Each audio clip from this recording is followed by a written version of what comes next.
talking about Tucker Carlson. TikTok time to rock. Good evening. It fits perfectly with TikTok Tucker. What? TikTok Tucker? Yeah. It's ruined my intro, man. I don't ruin your. I don't ruin that crap, man. I didn't tell you not to ruin it, so it's not on me. We haven't been live in like 3 months together, and then we finally go live, and you completely destroy the moment as soon as we start. I'm sorry. I'm not sorry. Anyway, man, what's up? How are you doing? Hey, you heard of this? Man, what the heck, man? What? We haven't been live. When was the last time we were live? I told you every time we don't go live for however long, it seems like a month and a half. But it couldn't have been that long ago. Are you still stuck on that point? Let me see. Let me see how long ago that was. It was probably like a week ago or two. I don't know. It was definitely before I went to New York and crushed all challengers. Wait, you went to New York?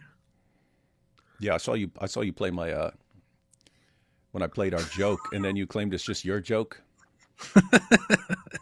Hold up, everyone. Let me play this joke. AP already played the joke, and I was generous enough when I messaged him to call it our joke.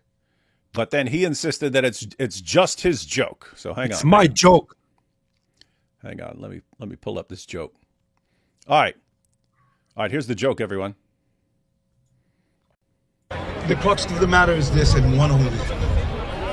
Christianity is based. Oh, hey, he said Christianity is based. That's right. Hey, make sure you clip that. Thank you. Can't say nothing else. Thank you. Live converted.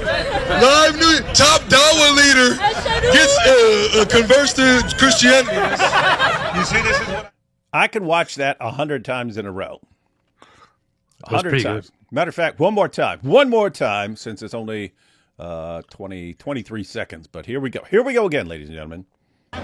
Hey, and keep in mind, everyone, why are you so mean to this guy? I've known this guy for years. He is the most deranged stalker ever. He tries to he'll try to get your phone number, and then he will fill up your entire inbox with 15-minute phone calls. Hey, AP, do you remember years ago when I made a video?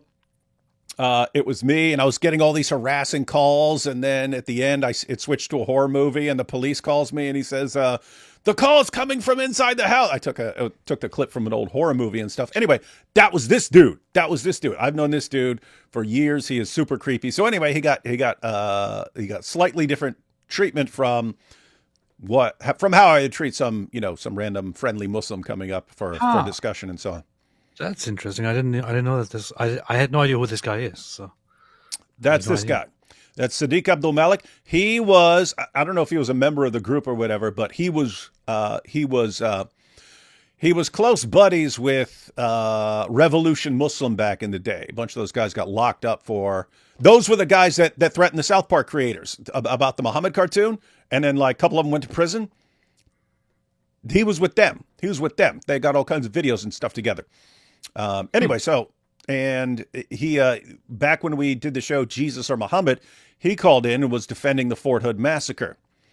And so, yeah, you're just in a different category. I have no inclination to be overly nice if you support terrorism and you've been part of a group trying to shut down South Park and so on. And if you're constantly mouthing off to me and filling up my phone with messages.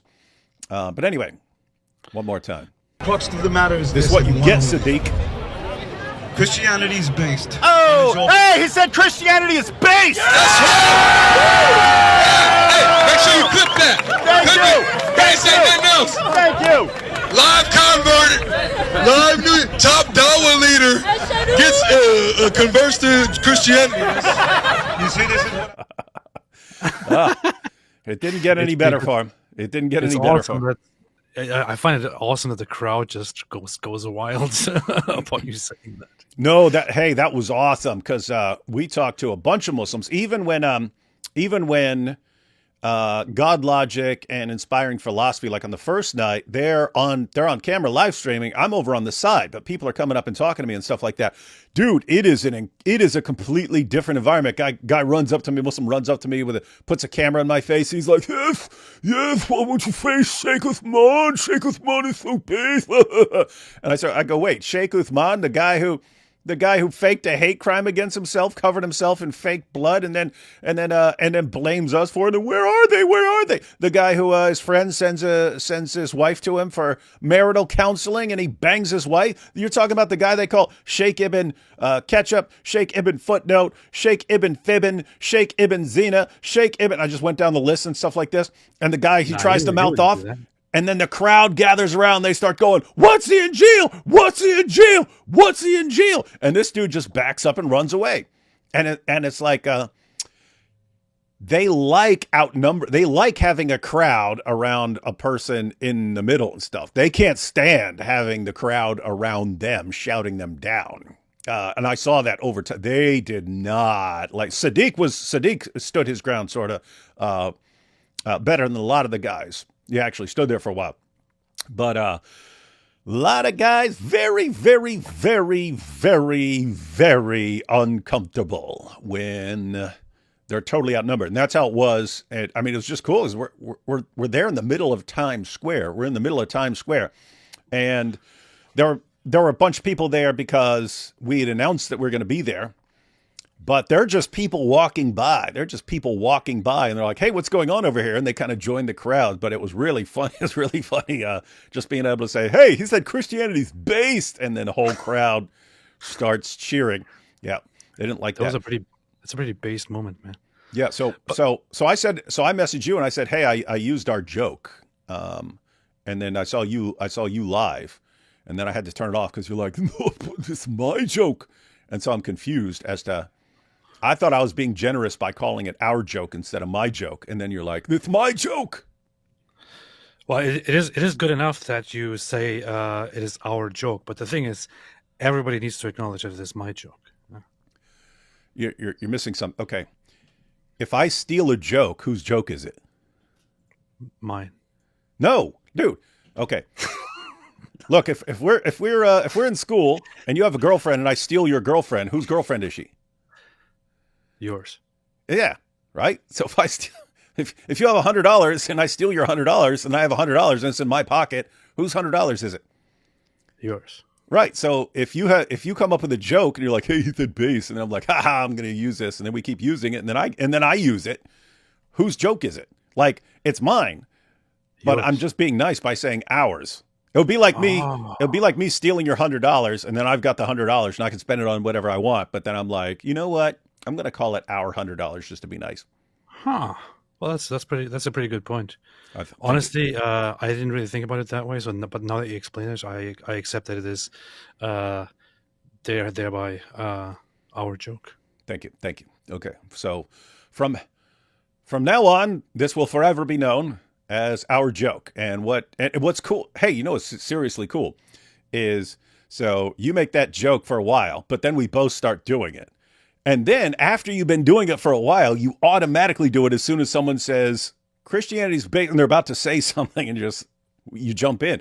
But you got to be quick because you are literally catching someone like between that word before they get to the next word, whatever they're going to say Christianity's based on. You have to jump in instantly.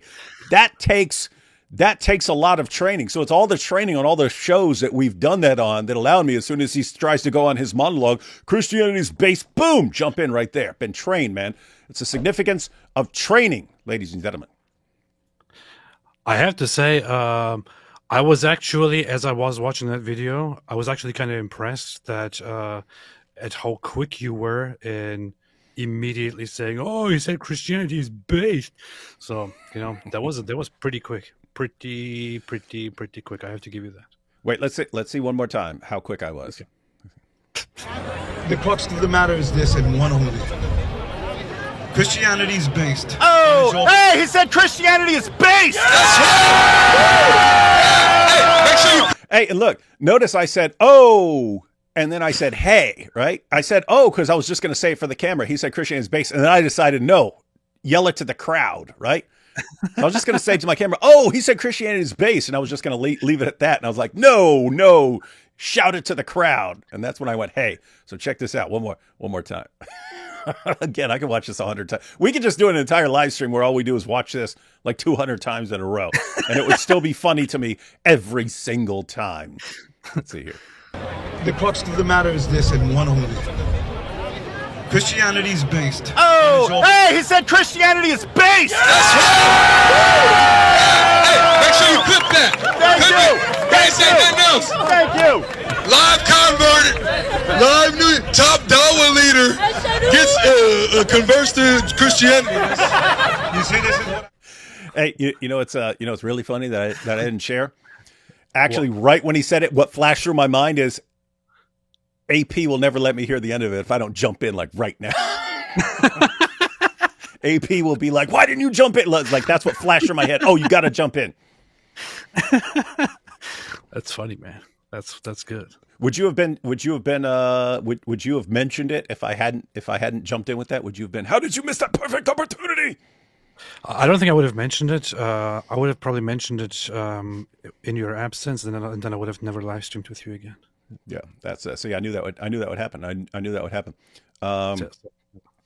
Anyway, so yeah, that whole trip was cool. So yeah, the first night it was Avery and Mike Jones.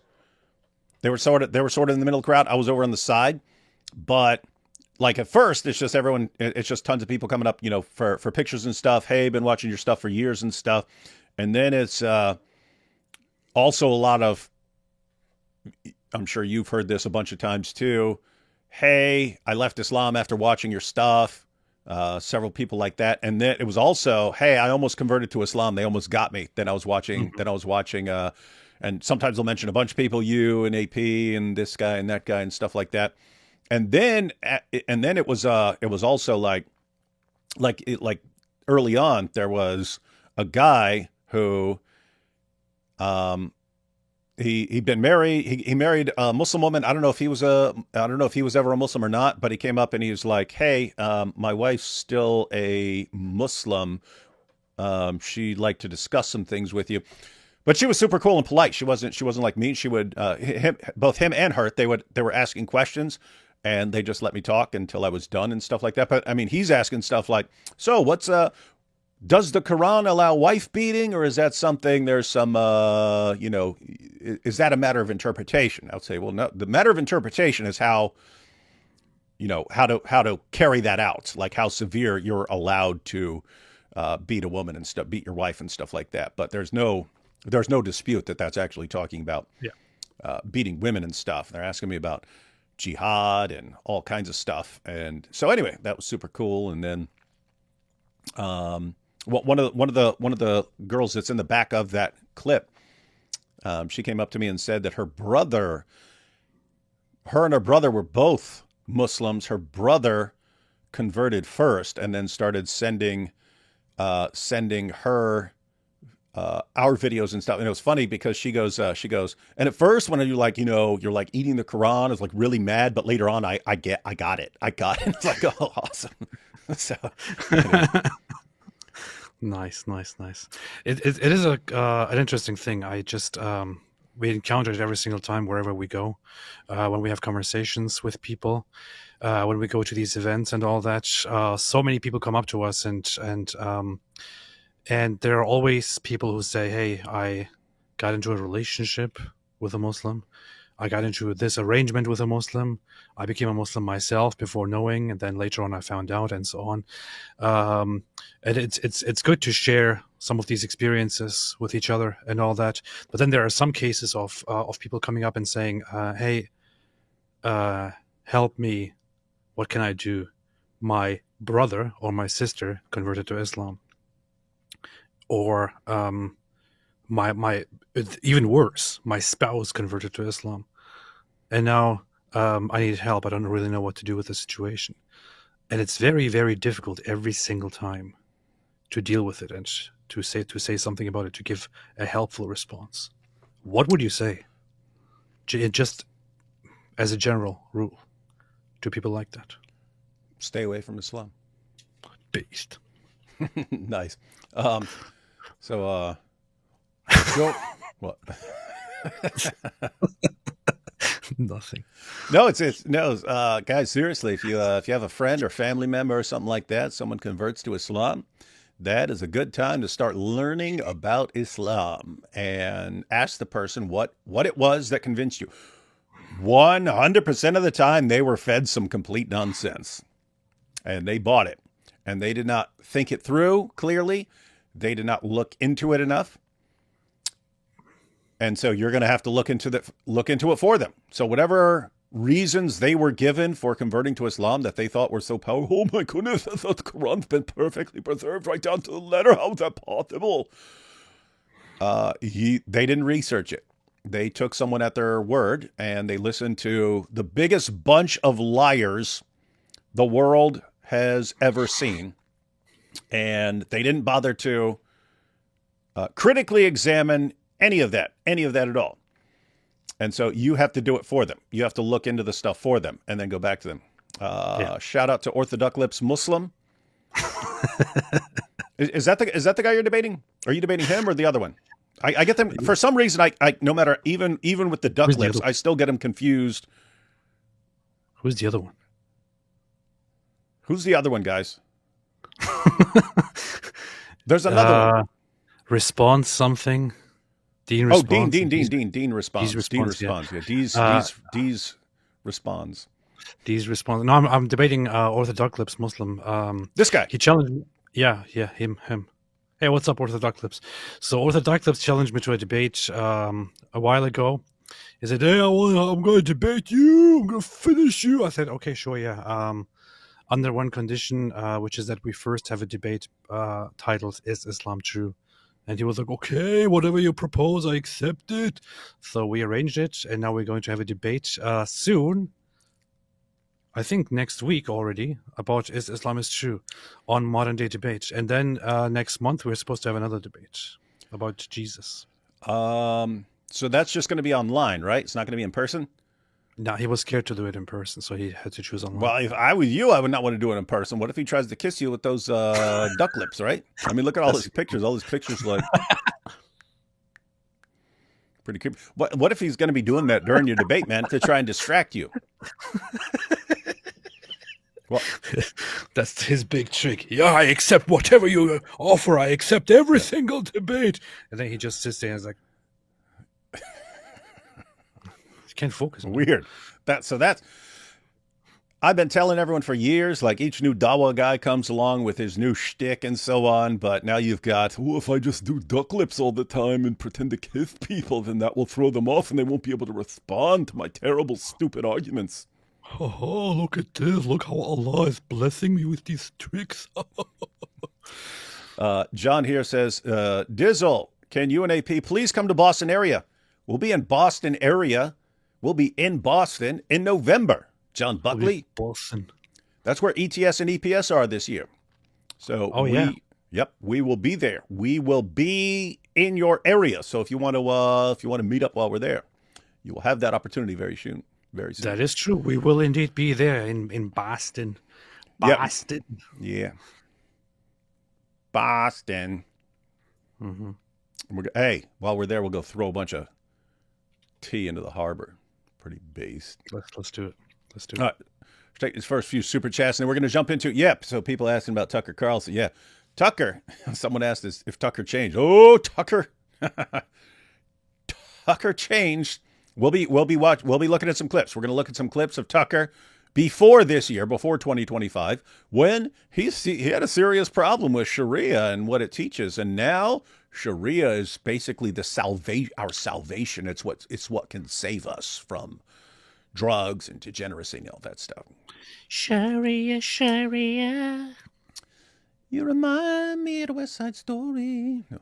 Wait, go. Start that again. Start that again. Sharia, Sharia. I can't do it anymore, man. You remind me of the Al-Zut story. There we go. Nice. Let's see. The nuclear Mahdi Jew with space lasers says Islamic trilemma. If Muhammad split the moon, why was he the one covered in themin? If Dia split the moon, why was Muhammad only pain after the Al-Zut? That's true. Oh, you see? Oh, hey, AP. Yes. Did you hear about the new twist on the whole Al-Zut story? No. Dude, this is coming out this week. It's gonna be a tag team, not the way Al-Zut tag team, but video tag team with me and Inspiring Philosophy. I don't know how it came up, but we were talking about the Al-Zut, and he starts going, well, that reminds me of. I know. Yeah. Okay. Yeah. Go ahead. That was crazy. So he's like, yeah, that reminds me of all this stuff that I had to read preparing for my debate with Daniel Hakikachu, because he brings up like, child marriage in the ancient world and stuff. And it turns out a bunch of these articles are about guys in relationships with boys and so on.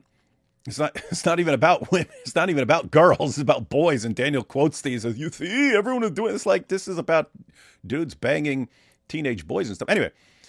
And he said, and what's weird is they had this belief in the ancient world. It was all over the place. Not in the way I'll... Never mind. He says, the belief was all over the place that you could actually...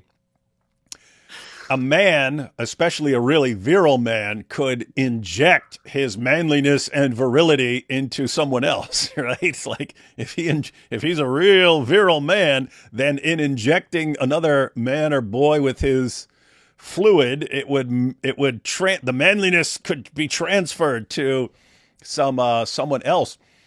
And then I'm sitting there thinking, that gives a completely different meaning to Muhammad having the strength of 30 men, right? Yeah. Like we always think, they're just bragging about how strong he was. Like, what if they're actually thinking 30 men injected their manliness and virility into him? That's why he's got the strength of 30 men. So anyway, now it's all tying together, and it's all tying together with Dihal Kalbi and Muhammad being covered in semen, because it's going to wear off over time. So you need to top off the tank. You know what I mean, so to speak.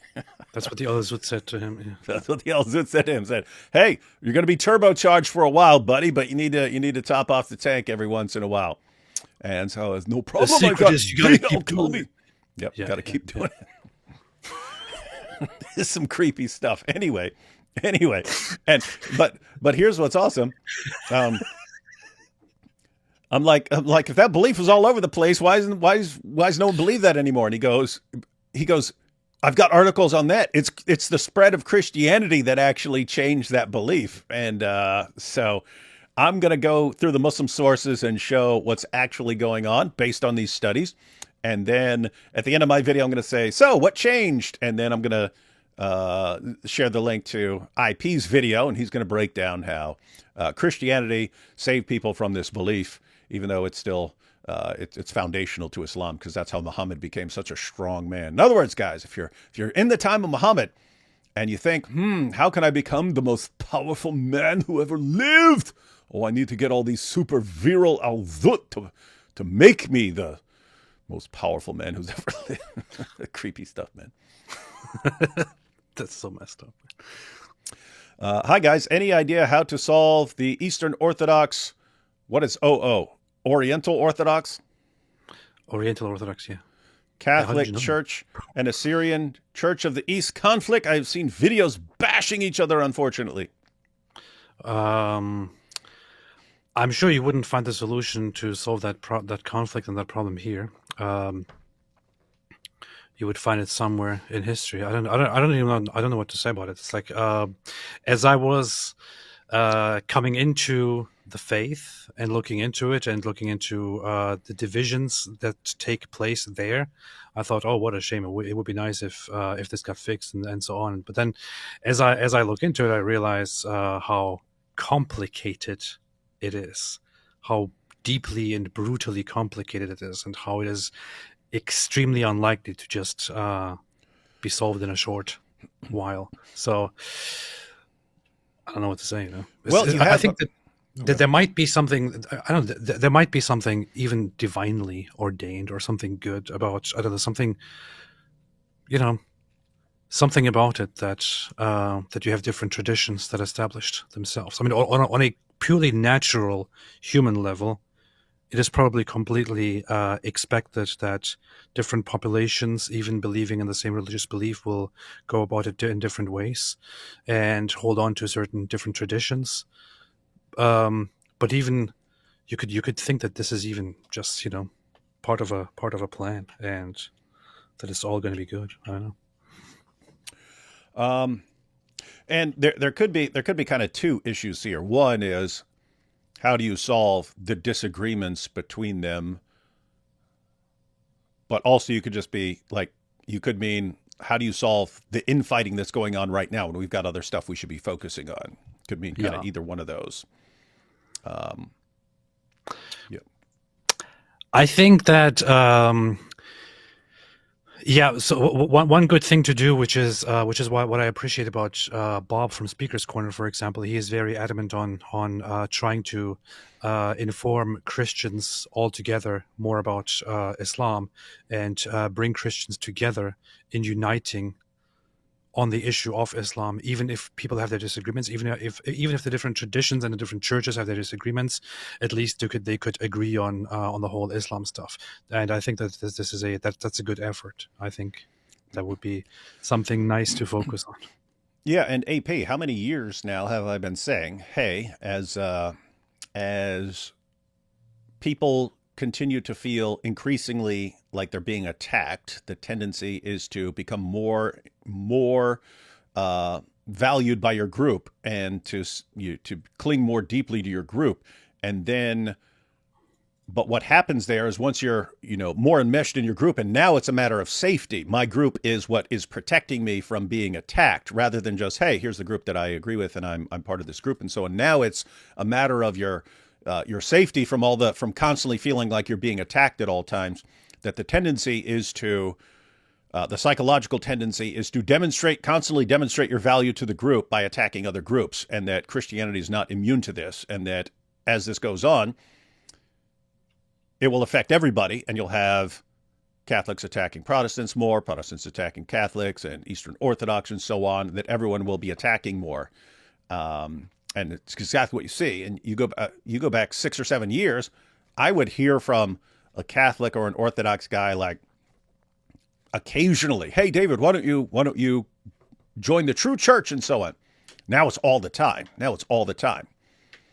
And so, There has also been there's a reported surge in conversions to Catholicism and Orthodox Christianity, which apparently there are some attributions to the whole COVID thing, that around that time something like that started happening. So there's especially like an online interest and an online conversion stuff, which is why you will hear that kind of stuff more often. But yeah, you're probably right. Although I've never heard you say that before. I've said that literally thousands of times during live streams. Well, I never heard it. So. Saw God Logic interviewed that young Muslim guy, and IP's brain melted. Yeah, that was IP's reaction from hearing a lot of the arguments was, how are these guys this stupid? That's what he's saying over on the side. Hey, AP, could you explain why you affirm orthodoxy? And D Wood, could you destroy AP's argument for orthodoxy? No, I will not destroy his argument from orthodoxy yet. Why affirm orthodoxy? What did I just say? You just broke it down, man. No, I would say that, I don't know. I don't really feel like answering this question right now. He says he doesn't feel like it. Why are you harassing him? Because over the last week or two, I have dealt with a lot of fighting over this issue, but not with non-Orthodox, but rather with Orthodox people. So it's just something that I don't really want to talk about right now at this point. Then, but Daniel Hakikachu exposed you for leaving, for apostatizing. I don't think we're dealing with the top brass in a lot of this stuff, AP. Yeah, I came to believe in Christianity and to accept it as right and true and good, and I found my way first to, you know, thinking about Catholicism and looking into Catholicism and looking into early Christianity. Eventually, ended up going the path of Orthodoxy, and I'm sure I will in the future have more to say about that. But that's all I want to say at this point. So, alhamdulillah. Hey, matter of fact, I'll give you a little example. This goes back to the earlier question and so on about the divisions and so on. So, first day we were at Times Square. Second day we were in Times Square again, and then I forget if it was the second day or the third day. We're going to have to release that video. Someone contacted, I think, God Logic, and said, "Hey, there's a Dawa booth over at this big fair over in New Jersey." So we went over there and we rolled up to the Dawa booth. I forget what I said. I walked up, said something like, "I heard this is a booth for Dawa instruction. I was hoping we could get some lessons," right? I said something like that. I forget what I said.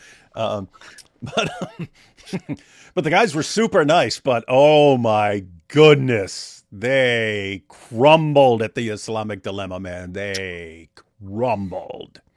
I watched a few minutes of it and I thought, well, this is really, really weird, man. Like, why do they have a booth? Yeah. So we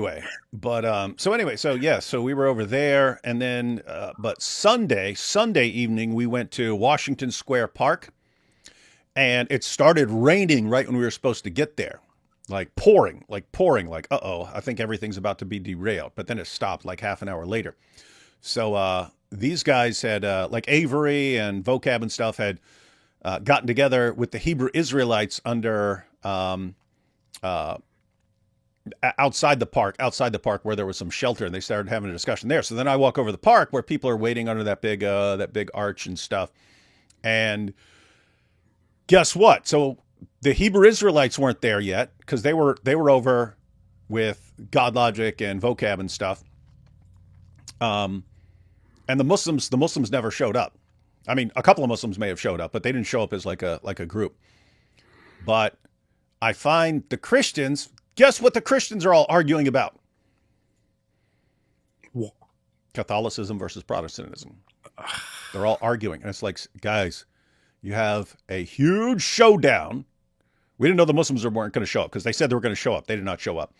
Ton of Hebrew Israelites showed up. But you have this, at that point, it was like, hey, we're expecting a huge showdown with a bunch of Hebrew Israelite groups showing up and a ton of Muslims showing up, the Dawa guys showing up. And you guys are over here arguing Catholicism versus Protestantism. What is going on here? Yeah. Can be totally relevant to have that discussion, right? Obviously someone's wrong here. It's good to have the discussion, but not when you got a bunch of Hebrew Israelites and Muslims rolling up on you. That would not be the correct time. AP, you have ripped off the Quran in your last stream. Good job. Joe Smith is in Surah Yusuf 12:1-3. Book of Mormon is the clear book, you see. Yeah, that talks about the Quran being clear. But no, what if it's about the Book of Mormon? I did indeed rip up the Quran in the last live stream, so I don't apologize for it. Chris says, you see, it's David's joke now, and we like it. I'll leave that with voice. I think you mean, and we're proud of that. Kyber, it was my birthday yesterday. Can I get a happy birthday song? Yes, happy you can. Birthday to you. Happy birthday to you. Happy birthday to you. Happy birthday, dear Kybar's Barbecue. Happy birthday to you. Hey, that's not how we sing on this channel, man. We sing like this.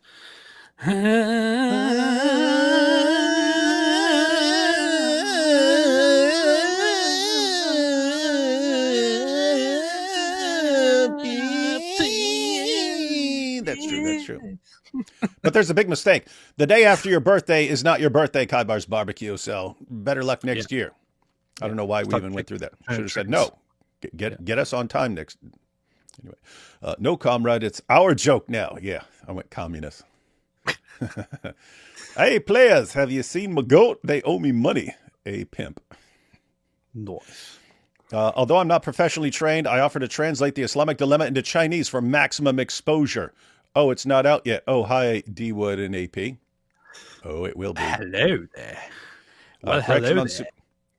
there. Chris says correction on Super Chat, and we're proud of that. And we're proud of that. Yeah, that's true.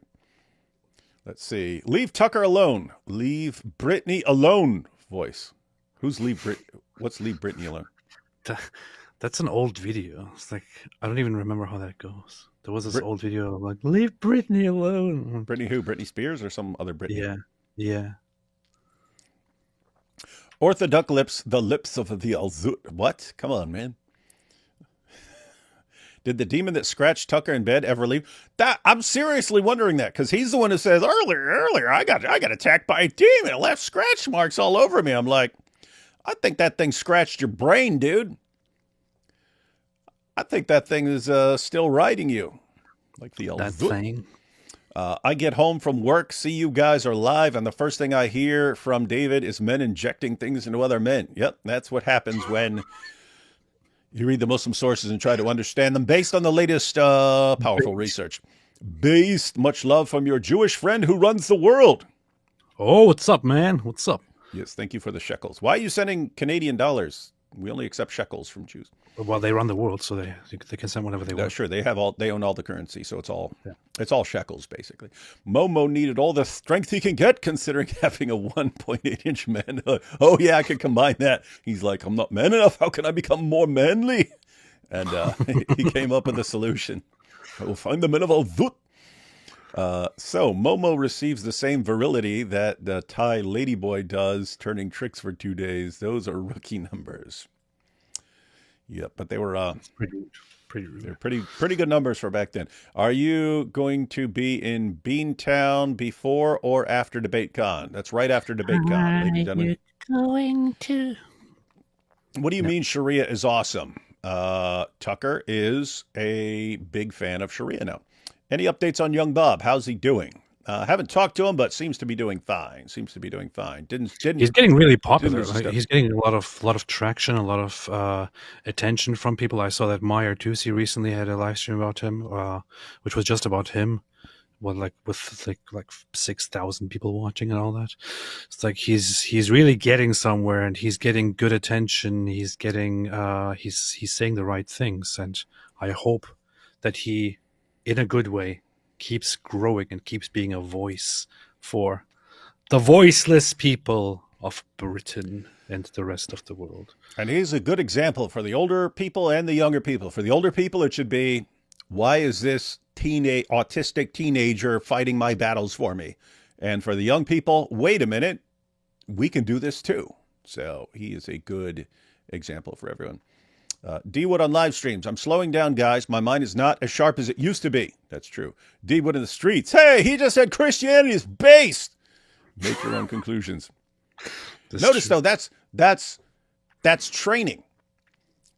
And I've pointed that out. Like, that if I try to learn new stuff, it just doesn't, I don't recall it as well as I used to. But the stuff I use over and over and over again, I recall that stuff. That's what they do. Went to buy whiskey and saw 4 young people witnessing to a homeless guy outside. Refreshing to see young people doing something other than playing video games. Yeah, AP, lay out the video games for 5 seconds. That's interesting. That's pretty cool. Can't, man. Pretty cool. Any updates on young Bob and Mansoor the Druze? Mansoor. Wait, he's not Druze. You talking about a different Mansoor? This is a good Mansoor. Oh, this is a good Mansoor. Yeah. No updates on him. I mean, he's okay. He's all right. He doesn't live in the region in Syria or anything like that, so he's fine. He's good. Then we have what's up with Vice Rhino? Does he critique Islam? No, as far as I've seen, he defends Islam. I don't know. He might, but that's the guy. Ooh. Yeah, we went live. That's when you said, "Hey, I'm going live. Why don't you jump in?" I was like, "I'm already live with Inspiring Philosophy." That's not what you said. You said, "I'm already live with IP, you weirdo." That's what I said. What? Yeah. Yeah, so they were responding to this dude who's like, actually, Muslims have better arguments than Christians. And he's like giving the dumbest arguments ever. Okay. AP, why do Muslims always say, peace be, peace be on him? Is it mind control? Yes. Well, Muhammad said, whoever hears my name mentioned must say, Sallallahu alayhi wasallam. And he said, if any of you hears my name and does not say, Sallallahu alayhi wasallam, may Allah curse him and may the angels curse him. That's basically what he said. So, What's funny is that it's actually prayers of Allah be upon him. true. That's connected. That's connected to Surah 33, verse 56, which says that Allah and the angels pray on Muhammad. Not in the al-Zut sense, but, well, that too, though. Can you recommend theology textbooks? No, should go to someone who's way better at theology. AP might, but AP probably has better recommendations than I do, and he's brand new. What? I don't. What are you talking about? Read the Bible, man. Read the Bible. You want a theology textbook? Read the Bible. How about that? Oh, hey, actually, I just talked to the Logos guys. They said if you had a recommended reading list for people who are interested in the stuff that you cover, what would it be? So just earlier today, I sent them a list, and they said they could give some, like if people want the list, they could give it at like a 90% discount and stuff like that. So anyway, they're going to be coming for everyone who says, hey, David, what are the books you recommend to study apologetics and things like that?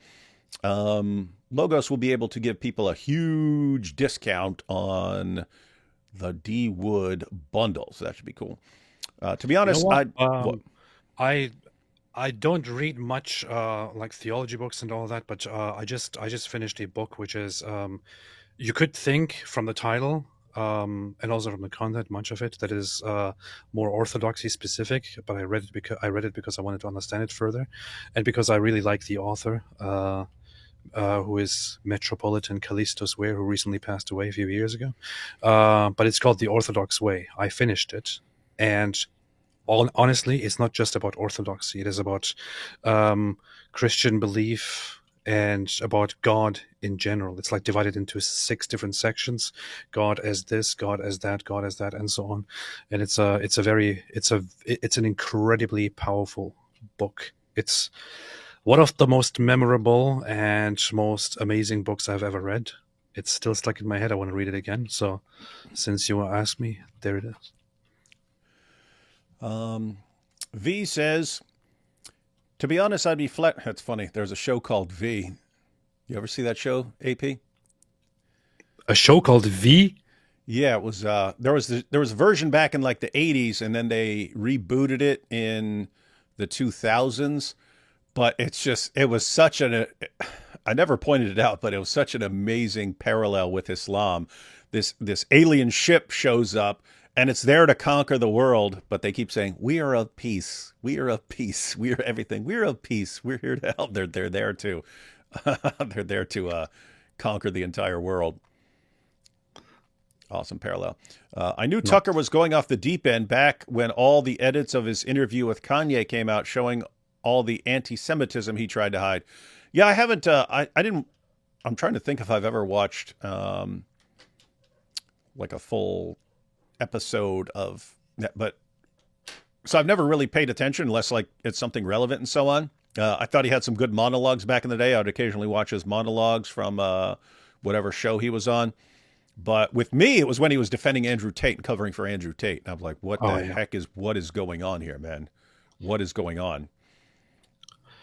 So I've heard from some people, some insiders from the industry that he has always had a very agenda driven and a very financially driven path when it came to political things and all that. And that he also always had an issue with the whole with Jews, for example. Although you might see that in the past, he was more of on the pro-Israel side, and he was kind of speaking out against the whole anti-Semitism and anti-Israel thing. He was very quick to immediately jump ship and jump on that board, you know. So I don't know. It's just maybe a year ago or two when we started looking at him and talking about how he's going down this very, very dumb path, and how he's a complete sellout, how you can't trust him, and so on. A lot of people were still giving him the benefit of the doubt and saying, "Oh no, he's good. Like, give him some time and all that." But it was very obvious where this is going, and lots of people have said he has basically become like an apologist for Sharia and for the Islamists and all that. But we didn't really have it as concretely, and the predictions and all were all very, very much spot on with where he got eventually. Yeah, I was when this happens, because it's something similar with Candace and so on. But when it happens, it's like, okay, were you saying these things back then because the people writing your check wanted you to say these things, and this is what was popular for your audience at that time, and that's why you were saying them, but you really had no real convictions about this stuff. It's just those are the people writing my checks. And now that those people aren't writing my checks anymore, I can say what I really think. Yeah. So is that what's going on there? Or is it just like, suppose you were opposed to Sharia back in the day and you were opposed to Islam, but now you feel free to blast away at Jews and so on. And guess who's going to be cheering for you when you do that? Well, all of a sudden you're going to get tons of new Muslims cheering for you. And so do you then start appealing to your new fan base and so on, and start becoming more and more pro-Sharia and pro-Islam and things like that? And so it's like, is it just a matter of money, and now different people are paying you, or have you actually changed your mind based on other things? Let me go back to V here. V pointed out I didn't actually read the comment. I just started talking about the dumb show. He said, V said, to be honest, I'd be flattered that Muslims spend their time in your chat trying to debunk you because you live rent-free in their heads. Oh, just wait till the new Al-Zut video comes out. Tucker was formative in my political perspective, so seeing him unmasked as a shill is very disappointing.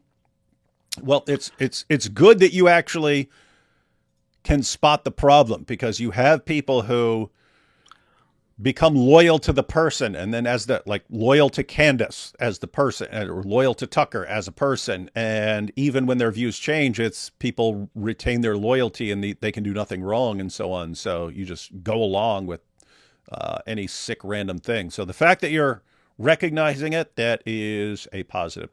Shout out. This makes me appreciate, in the past, I didn't really have much sympathy for what's his name, Steven Crowder, for example.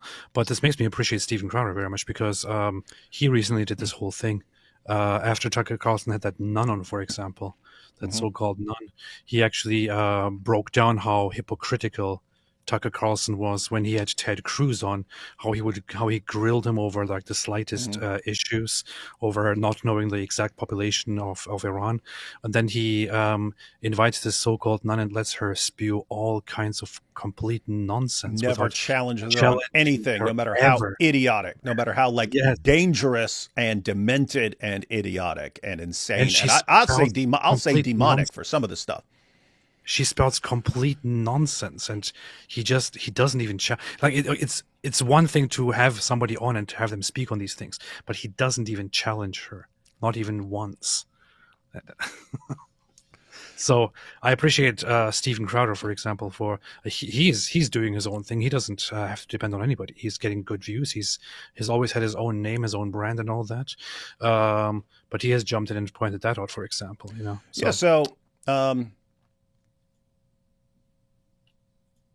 Crowder hasn't. I'm trying to think of Crowder hasn't really changed, right? He hasn't. Everyone started changing over the past several years, but he hasn't, has he? So for a very short time, I thought he was changing, but then he didn't. So he has one issue with lobbies, for example. He has a real problem with lobbies, but he hasn't jumped on that whole anti-Semitism thing, and he's very much against it. So that's pretty good. And also Islam. He really doesn't like Islam. That never changed. Yeah, what's creepy is as people go all in on attacking Israel and Jews and so on, you're going to see more and more of these people start warming up to Islam, because that will be their new fan base, or at least a significant portion of their fan base. Zachary says, shout out to Dr. D. Wood. I was once a Christian shill for Islam. I was red-pilled when I first watched your classic 3 Stages of Jihad back in 2014. Was hooked ever since. Thank you so much. Yeah, that's a video I've been wanting to remake, because back then I was like, I had clips of Obama and stuff in it. It's not relevant anymore, but the 3 Stages, yeah, I'd like to remake that. Just getting back to videos. For some reason, like traveling throws me off completely. Of making videos, but I'm not traveling. I think till till around the beginning of October or something like that. So, good time to crank out a bunch of videos. If I haven't gotten to it like a month, Zachary, send me a message or remind me, because that's one of the ones that I think is important to remake. Since we've got all these conservative commentators now going super pro Sharia and pro Islam, and and watch, they're going to be saying, oh, but Islam is actually peaceful and tolerant. They're going to be giving dawah talking points. It's disgusting. Disgusting. Pikachu, question. How, what, when, where? Answer, the Jews. Yeah. People like Daniel Pikachu, they've basically deified Jews, right? They're basically omnipotent. They're omnipotent and omniscient and so on. When does the No Snitch Jewish Tree song post? I scheduled it to be published on Spotify on the 27th. So I'm going to publish it on the channel, on the music channel, probably in a few days. Yeah, I haven't heard it yet. You sent me a link, and then I clicked on it and said I need to set up some account with whatever thing you sent me. And I was like, what? I'm not setting things up. I'll wait just like everybody else. Good morning. Where do you think one should start when it comes to reading the Bible? I want to get back to the Word. I would say if you want something, if you want fast-paced, action-based, start with the Gospel of Mark. If you want that combined with some of Jesus' sermons, read Matthew. If you want all the action, but with a lot of some of the most famous parables, read Luke. But read one of those, Matthew, Mark, or Luke. Then read the Gospel of John, and then the book of Acts. That would be my advice. What say you, AP, as someone who has been reading? It sounded like you're describing an action movie or something. But yeah, Mark's just, Jesus went here and did this. He went there and did this. He went here and healed this guy. Then he went here and did this. Then he went here and did that. Well, I'm going to be very much under the influence of my own priest, who gave me something to read as I sat down and asking questions. He said, don't read the Bible, just read this Orthodox book. Yeah, he said, he gave me the Bible and said, read together with your wife. You said, I can't read. And then he said, read. I said, I can't. He choked me and said, you will read this. And then I said, Alhamdulillah. No, he said, read together with your wife the Gospel of John. And I did. And it was amazing. However, before that, I personally read the Epistle to Romans, and I found it incredibly amazing. And based. In fact, it kind of turned everything around in my head about Christianity, and made me very impressed with Christianity. So, yeah. Hey, look at this.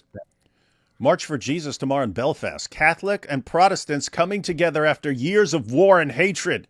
What do we do now to defeat Islam? Guys, I'm gonna break this down for you, because everyone's still thinking in terms of, oh, do we fight this big war and so on? The most effective thing that you can all do involves no violence at all. Learn how to expose Muhammad, learn how to refute the Dawah script. It's already crumbling. Learn the Islamic dilemma. You do all that, guess Islam, we've seen it, right? I mean, years ago when Muhammad Hijab did his study, Muslims, when you doubt Islam, what is it that causes your doubts? The number one answer by far was moral problems with Muhammad.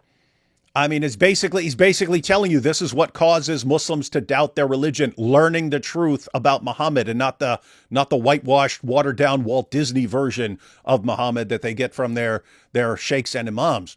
So they told you this is what absolutely rocks our faith in Muhammad. And when you know the Islamic dilemma is the ultimate dawah destroyer because every one of these guys wants to attack the Bible. If you can instantly flip that on, oh, really? You're attacking the Bible? Well, I guess your prophet and your God are complete morons because they affirm what you're attacking.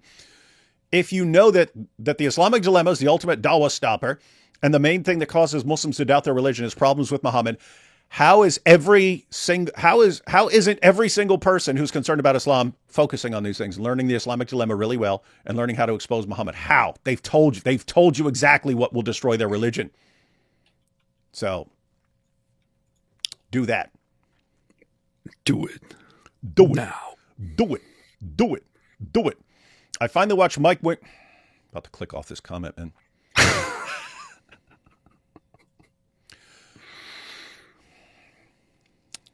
Words that I never thought I would see in a super chat on this holy and righteous channel. I finally watched Mike Winger's 4-hour expose on Benny Hinn. That man is an evil monster. It's a good description of Mike Winger. It is. Mike Winger, man, is an evil monster and deserves to be imprisoned for the rest of his life for his crimes. Oh, he said it too. He said Benny Hinn's pretty bad too. Dude. Or Dima, we made the exact same joke, but Dima made it before I did. I was going to play. That's funny. Didn't Fox pay $12 million over Tucker's anti-Semitic remarks? I think so. I wasn't paying any attention to that, but wouldn't surprise me. To defend Muhammad's claim that sperm's found in the chest and backbone, how can you blame him since his vitality was deposited that far by Al-Zut? They got it all the way up into my backbone and chest. This is very messed up, guys. That's a super sticker. Thank you, Mo the Goat. And we're almost cool. We're almost through these. An Austrian court has ruled that Sharia rulings can be legally valid. Guy who lost in Sharia court later complained, saying Sharia is unconstitutional. Lol. Lost in Sharia court. Now it's, I don't want to. Hi, D. Wood, about your brain seeming to be not as good. Article, Howard Rickman about adult learning, specifically piano, but relevant. I'll actually check that out. I remembered everything when I was young, and now not so much, but we'll see. My brain ain't no good no more. All right, guys. We ready for some Tucker Carlson here? Of course, man. Everybody's favorite, Tucker Carlson. But before we do, here we go. The crux of the matter is this and one only. Christianity is based. Oh, hey, he said Christianity is based. That's right. Hey, make sure you clip that. Can't say nothing else. Thank you. Live converted. Live new top dawah leader gets converts to Christianity. You see, this is what Classic. That will never get old, man. Well played. That is never, ever going to get old. Well played. Let's see. What do we have now? So, where do we want to go with good old Tucker? Good old Tucker. Let's. Sharia. What? Milk Bar's been crushing it, man. So he was just going. He's destroying Tucker Carlson. Yeah, and Candace, man. And Candace, yes. It's like you don't want to mess with Milk Bar, man. You don't want to mess with Milk Bar, man. So Milk Bar, he'd been crushing Tate, and more than anyone I can think of, he's the one who was exposing Tate by taking everything. He's just a champ. He's just a champion at going through all this content and bringing all the lies to the surface. He was doing that. He was doing that with Tate. He's been on live with us a couple times, but he was doing that with Tate for a long time, and now with Candace and Tucker. But here he put together some clips of Tucker being concerned. Seriously concerned about Sharia and Islam from basically 2001 all the way until 2024 when something suddenly changed in 2025. But let's go ahead and check out Milk Bar because this is a good overview. It's a large number of Muslims around the world who are sympathetic to these acts of craziness. Pew Research poll findings that 1 of every 4 Muslim Americans younger than 30 believe suicide bombing in the defense of Islam is justifiable. For instance, do you believe that Arabs carried out the 9/11 attacks? Only that's him with Ibrahim Hooper, who's was the head of CARE. 40% believe Arabs carried them out. Do they think the Jews did it? I get that decent Muslim Americans feel under attack. They feel like they're being unfairly portrayed as terrorists. I understand all that. But at some point, you have to say, this really is a real problem, and it's discrediting all of us, and until we take it seriously, it's going to continue, no? We can debate the details here, but I think it's important to acknowledge a baseline, and that is that there have been an awful lot of attacks where actual people died in the United States. What's that? Who's that woman? Some chick. But keep in mind, this is 2017. This is not terribly long ago. It's 8 years ago. And in Europe, committed by people saying really clearly we're acting in the name of Islam. Hasidic Jews, I mean, they're a set-apart community, speak a different language, not assimilated, but I don't see a lot of terror attacks committed by those groups. And it's important he's pointing that out. Like you say, okay, if you got a bunch of Muslims and they're not assimilated, of course they're, they're going to be hostile towards our society, going to be attacking everyone else, and so on. And he points out, what are you talking about? And I think right after this, he talks about like the Amish. The Amish don't assimilate with everyone else, and so on. They're not going around killing people. Hasidic Jews aren't going around killing people. Why is this one particular group? Oh yeah, that's true as far as we know. If you ask Daniel, there are all these secret assassins and so on. The Amish. Mm-hmm. The Amish too. Often hear Americans say, I have said, including last night, is that assimilation is the problem, is people are not assimilated. And yet you look around, and there are actually a number of groups in our society and yours who aren't assimilated. Hasidic Jews live apart, the Amish live apart, they pose no threat at all. That's interesting. So if the criticism, if the explanation is, but they haven't assimilated, that's the problem. That can't just be the problem, because there are other groups that haven't assimilated, and they're not going around slaughtering everyone in the name of their religion. In other words, sounds pretty commonsensical. Sounds like he understands something here that he's about to forget everything about. The country they live in, they love the country. Why is this group different? Well, the Muslim population of the West is rising very quickly, and that has implications for social cohesion or national security. So if I say, as Islamic countries do, you don't have a choice. You have to wear the hijab. You need to be modest, and if you're not, you could get raped, and if you do, it's your fault. And you have to avert your gaze from men. For example, women are asked to walk behind their husbands, or in some countries you're not allowed to drive or vote. Under certain circumstances, can that be empowering? Can female genital mutilation be empowering? So this chick was apparently, Islam is empowering to women, empowering. And Tucker seems to understand a lot about the Muslim world and about what Islam teaches. I'm just saying this because he seems pretty well informed on at least the basics. And all of that's about to go out the window, and he's not going to remember any of this as of 2025. Strange. Whatever that demon did to him, it apparently completely wrecked everything he knows about Islam and made him pro-Islam and pro-Sharia. I think a lot of it was also because of Twitter, and honestly, I think it's a little bit something where Elon Musk is to be blamed.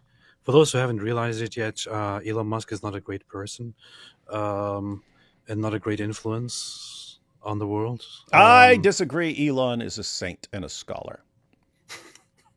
So don't be jealous of Elon. You always got people like AP who are jealous of the world's richest man. That's true.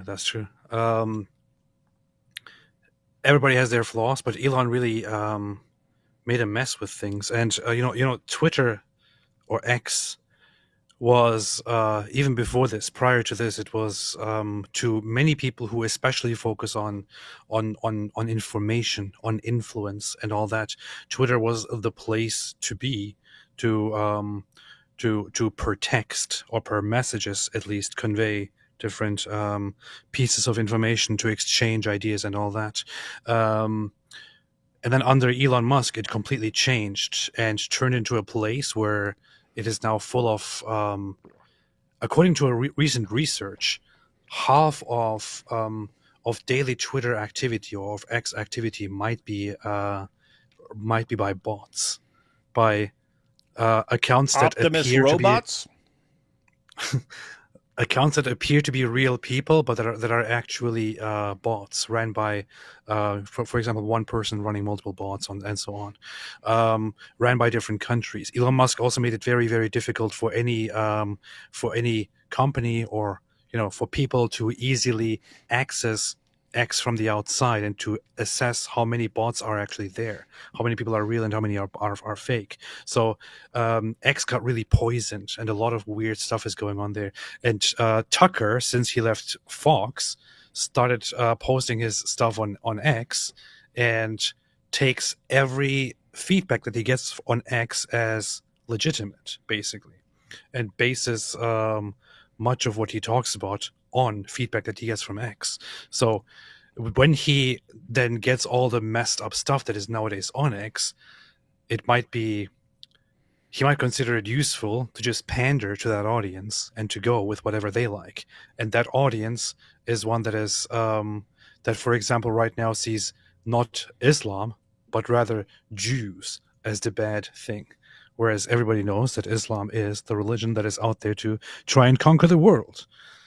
But, you know, he might be really under some messed up influence here, which is because of Elon.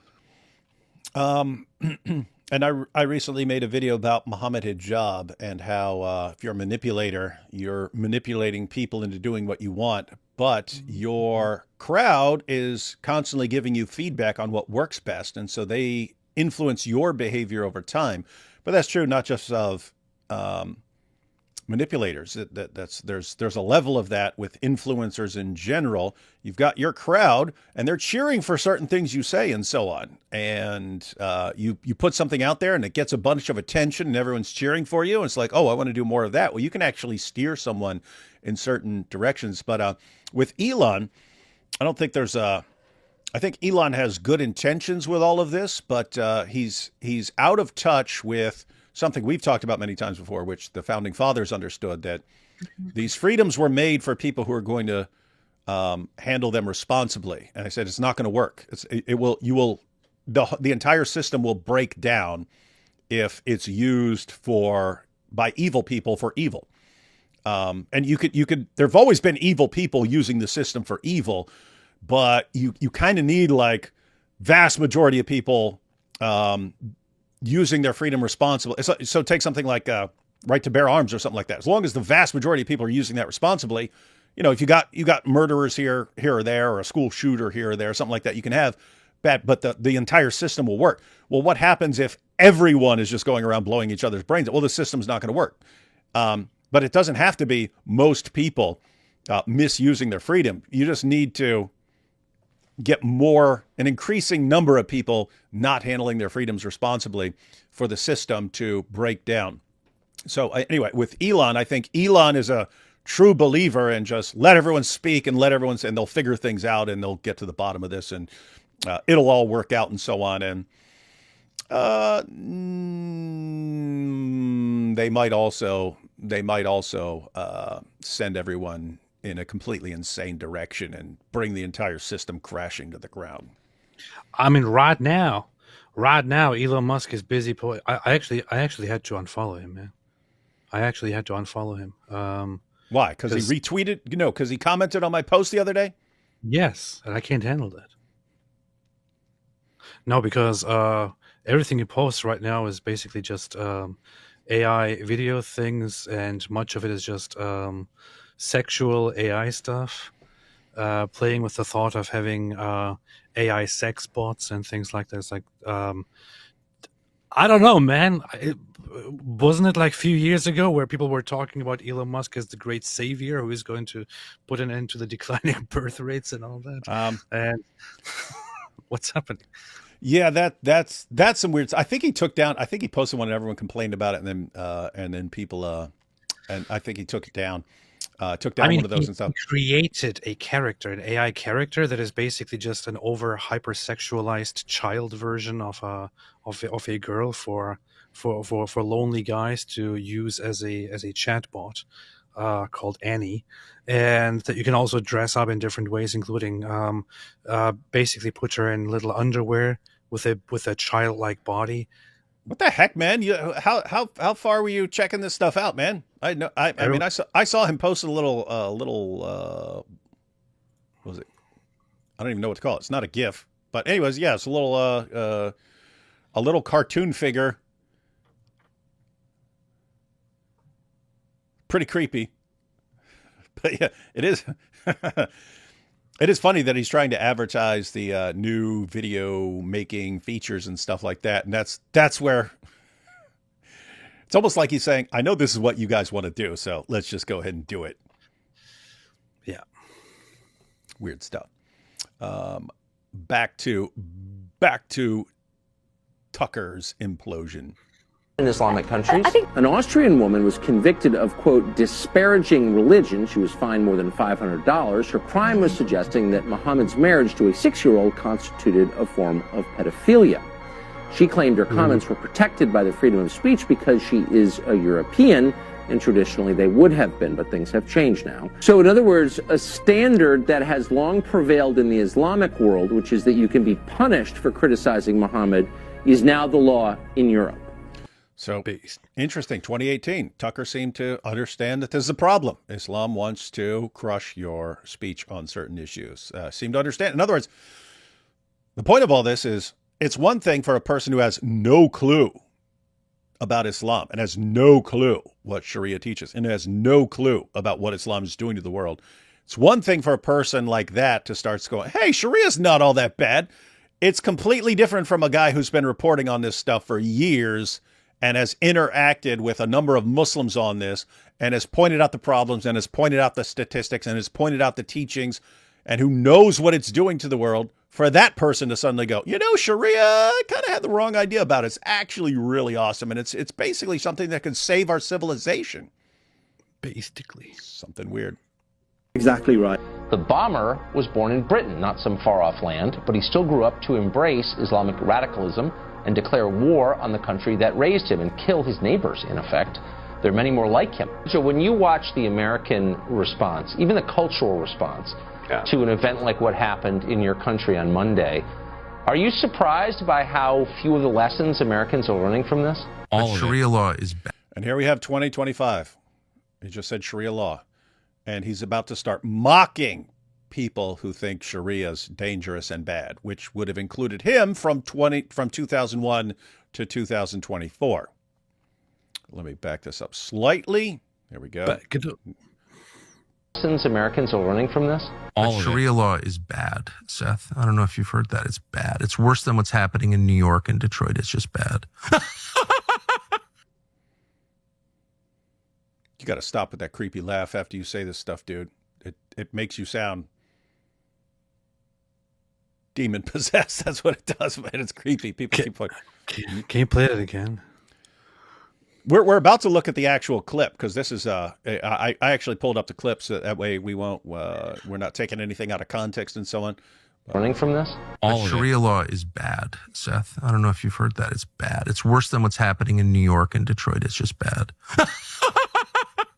It's Tucker Carlson at the Real Estate Future Forum. Oh, look at that. Look where he is.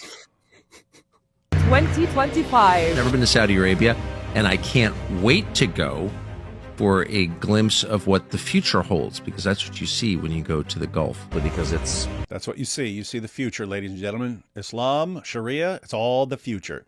Of its scale, its significance in Islam. He's like, you know what Islam means? Submission. And like, let it hang in the air. Like that was self-evidently disgusting. And I was like, I kind of think submission to God is like the whole point of life, but I didn't say anything. I was like, I don't think I'm against that, actually. This is an existential threat to the Western way of life. I really believe that. Anyone who submits to God, like, I'm just for that. Okay, so here would be the issue, AP, that we're obviously going to look at, but I mean, this is Dawah script level stuff. Hey guys, Islam's just submission to God. Don't you want to submit to God? What's wrong with submitting to God? Why would you be opposed to submission to God? It makes no sense. Jews, Christians, everyone should be on board with submitting to God. So what's your problem with Islam? This is bad, AP. This is bad. You got all these people who spent decades building up a huge following, and then what do you do with it? Use it to blast Jews and promote Islam and Sharia. But David. Yeah. Submission. It's just submission. It's just submission to God. Sounds like it's like how Tucker Carlson became the Joker, the transformation.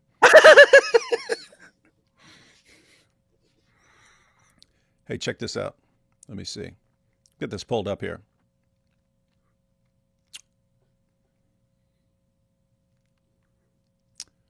Let's see. And here we go. About right like that.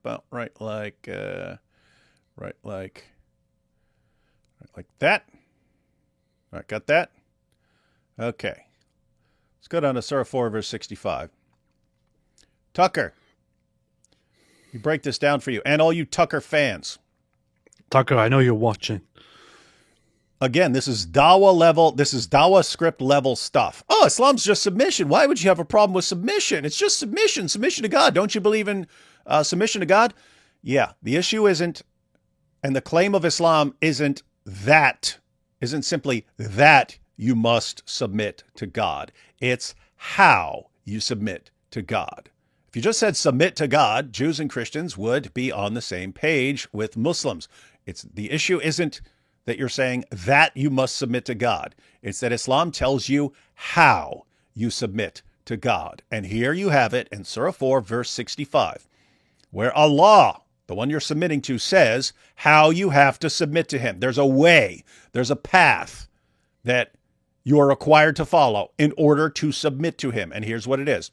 But no, Allah says, but no, by your Lord, they can have no faith, no real Islamic faith. You can't really be a Muslim. You can't really submit until what? Until they make you, O Muhammad, judge in all disputes between them and find in themselves no resistance against your decisions and accept them with full submission.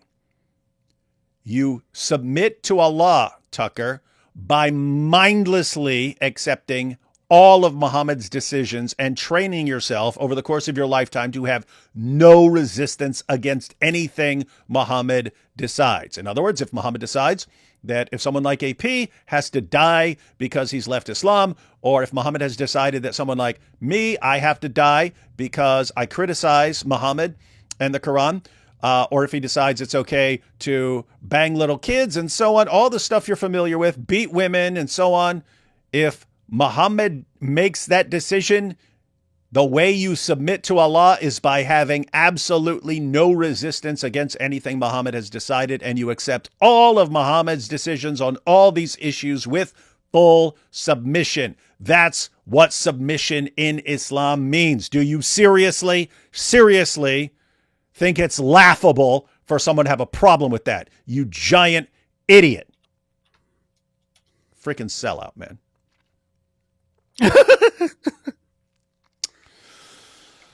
Tucker. But David, it's just submission. Why would you have a problem with submission?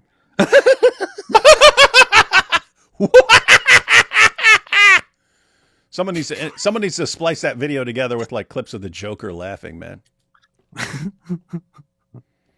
So weird, man. It's extremely weird. Let's take these couple super chats, and then we're gonna check out. Let's see, what are we checking out first? Oh yeah, I did want to check out a video clip that wasn't included in there, where he's talking to a Muslim. I think this was from 2018, so still not terribly long ago.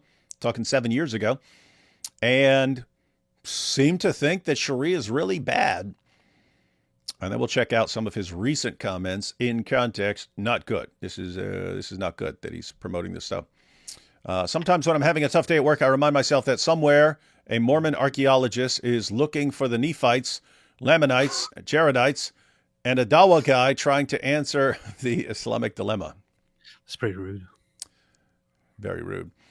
I love you, Dr. Wood. So you're the one. Tucker's dad passed in, I didn't know this. Tucker's dad passed in March 2025, and he also talked about a demonic attacks. I think he's going through some stuff. Oh, he's going through some stuff. Not the way the Al Zut were going through some stuff with Muhammad, but yep, people go through some stuff. People go through stuff. That's what they do. Nuxanor, not sure who that is. Sounds like a drug. Sounds like the side effects of Nuxanor are constipation and possibly death. But anyway, Nuxanor did a vid on Tucker and Candace beef with Fuentes. Two of the clips were Tucker last year talking about his dad being CIA, and then this year him saying he didn't know his dad was CIA. I did see that, where he's going, I just found out my dad was CIA. And then there are clips from last year of him saying that. Yeah, that was weird. The demon apparently not only wiped out his memories of everything Islam teaches, but also wiped out his memory of his dad being in the CIA. Freaking demon. Imagine trusting a guy whose last name smells musk. That's a good argument. Crowder would do entire shows refuting Islam back in the day. Oh, and he has some of the all-time best short videos responding to Islam. The one where he's being Bob Ross, painting the picture of Muhammad. Yeah, classic. Yeah, classic. He had a classic about Muhammad and Aisha where he shows up with a lollipop and stuff. Yep. AP, stop talking badly about Elon, or he will set you up like he did Muhammad and Job. No. Yep. Well, Elon Musk is sending me threats. Soon something very bad is going to come out about me. No. And it's probably going to be related to Elon Musk. Yep. And so, guys, you heard it here first. Next month, we're going to find out about AP's hotel wife and how he lied to her and so on. It's all going to happen. That's what Elon does. We know his MO now. Where do you find this video of Qatar Carlson? Are you talking about the Milk Bar version? If you're talking about the Milk Bar version, you can go to my Twitter. You go to Milk Bar TV. He's got it there, but I also shared it. So if you're already following me on Twitter, I shared it earlier today. So check that out. Momo and Tucker submissive and suitable. Yeah. So manliness can be injected into Muhammad, and really stupid ideas can apparently be injected into Tucker Carlson. Western countries, why so serious? Tucker, baby. Yeah. Muhammad the Chomo, if he ever existed, would be burning in hell forever. Nothing but a criminal, a Chomo, and an Al-Zut fan of perversion. It's very Islamophobic. Got me agreeing with Tucker at this point. I think we need an exorcist. Mo. And one more. Nicholas says, check out news of COO of My Burger Lab restaurant chain in Malaysia getting fired for questioning harsh Sharia Friday prayer laws as being extremist. You want to check that out, AP? My Burger Lab restaurant chain. Creepy stuff. But we got plenty of Sharia fans in the world, ladies and gentlemen. Just weird that if you just go back a couple of years, people recognize it as a problem, and now you have some of the biggest conservative influencers all thinking Sharia is really, really awesome and based and possibly the solution to all our problems. All right, ready to check out this next one. So this is Tucker from 2018. We'll look at a little bit of this because it's like a pretty long clip, but we'll see what he's going to say here. It's about Islam in America, and he's talking to a Muslim convert, but like a long-time Muslim convert. Guy's been a Muslim for decades, but let's see what he's got to say here. Are you worried about Islamic terrorism? Well, you shouldn't be, because a new poll by Pew Research finds that only 20% of Muslims believe that targeting civilians can be acceptable as a tactic to further a religious cause. That means... See? No, he's actually being funny here. You shouldn't be, because only 20%... He's about to say only 20% of them want to kill you. That's kind of funny. If you meet 5 Muslims, only... Hold on. This is so messed up. Malaysia. My Burger Lab COO apologizes for post accusing Friday prayer law being extremist. My Burger Lab says Andrew Chong is no longer their COO, effective immediately.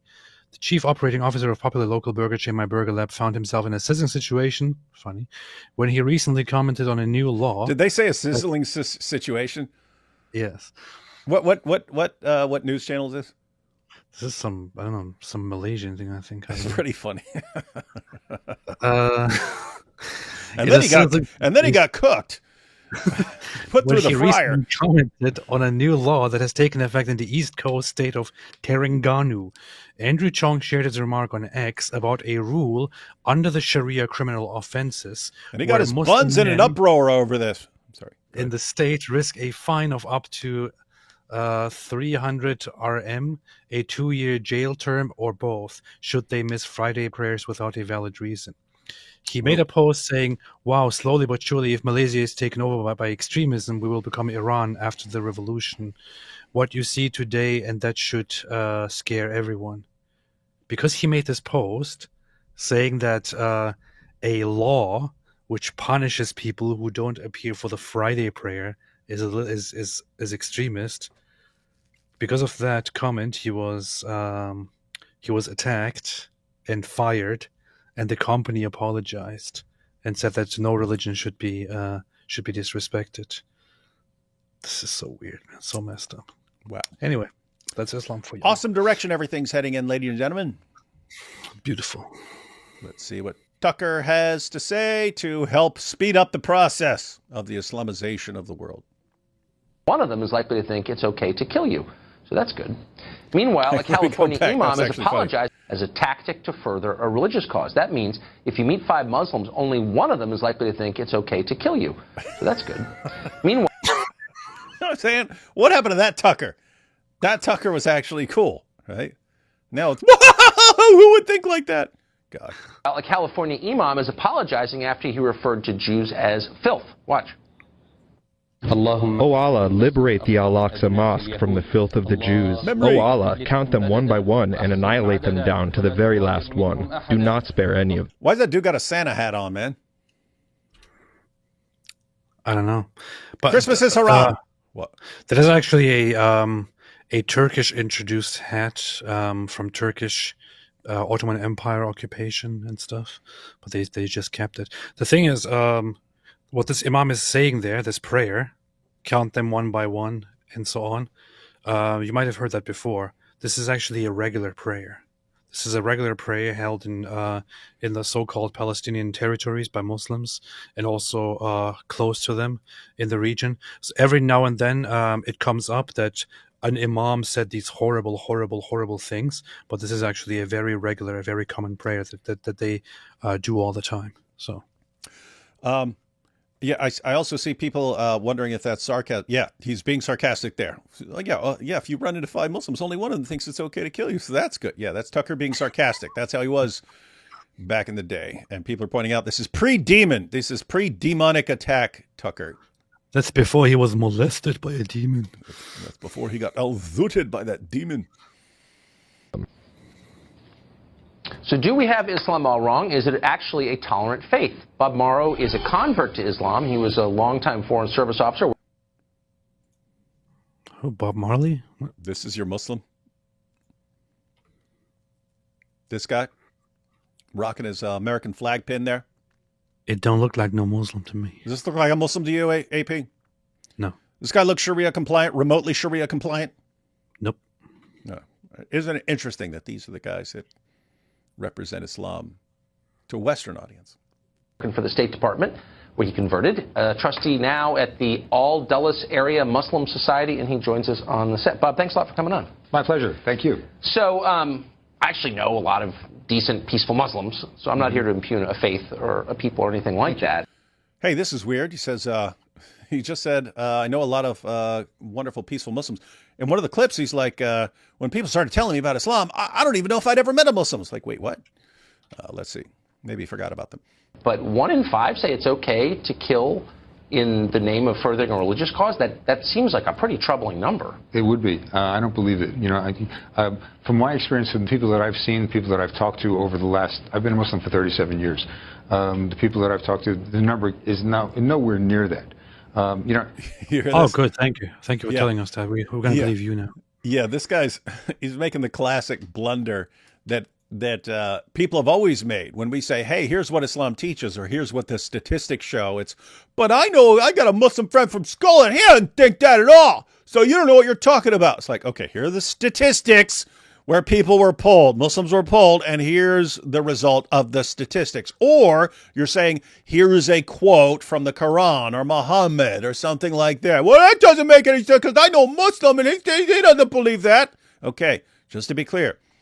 Your Muslim friend, the nice Muslim, it's great. It's great if you have a Muslim friend who's actually nice and sincere and doesn't want to subjugate the world. That's great.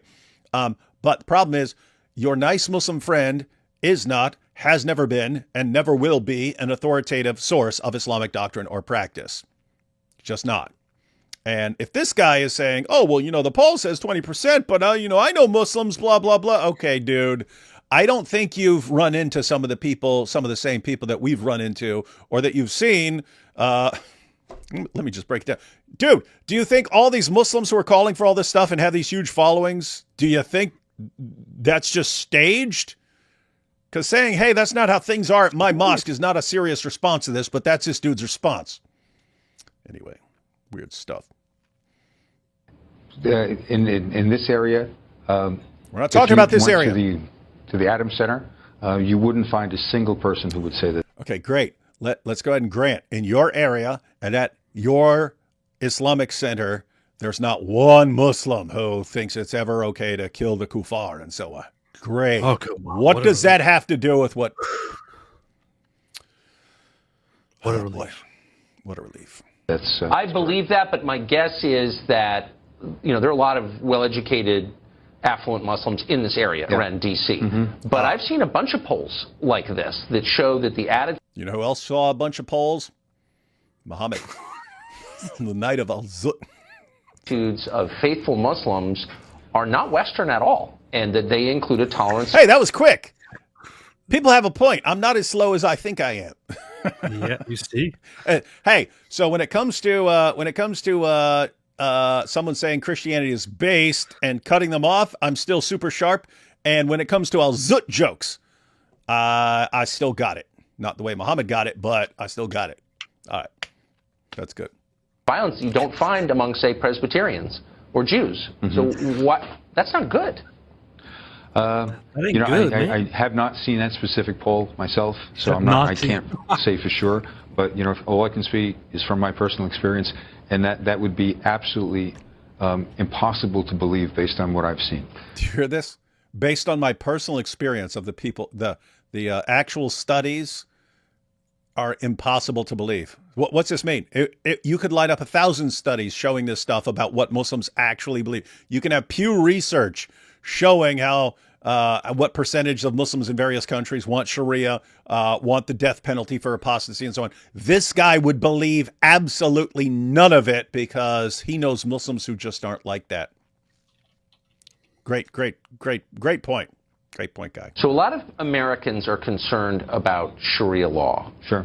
And they're concerned about polls that show a strikingly large number of Muslims would like to see it supplant civil law in the countries in which they live. Great Britain, for instance, a huge percentage would like to see it become the law of Great Britain. And in the United States, pretty large number say the same. But in England, it's 4 out of 10 British Muslims. In France, 29% of French Muslims would like to see it replace French law. So there you're talking about Sharia actually replacing the current legal systems.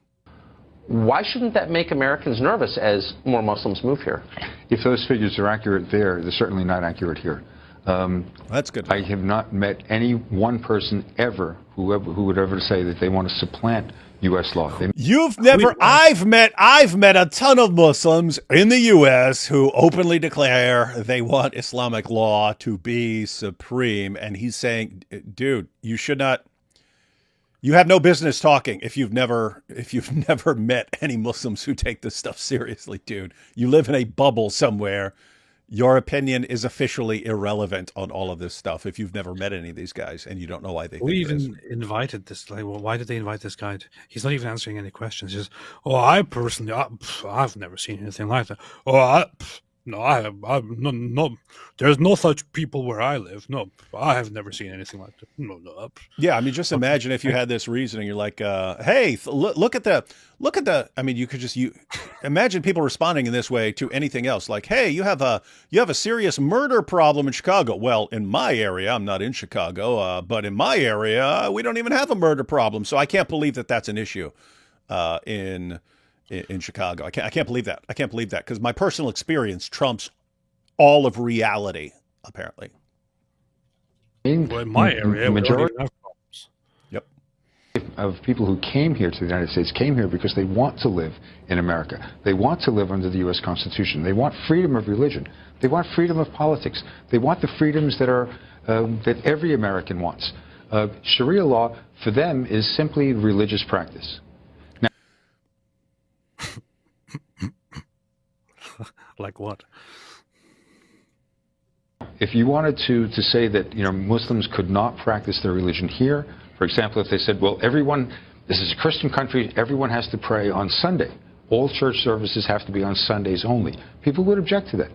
Muslims want to be able to practice their religion the way that it's being taught. But practice their religion? Does that include banging prepubescent little girls, killing apostates, and so that's part of the religion?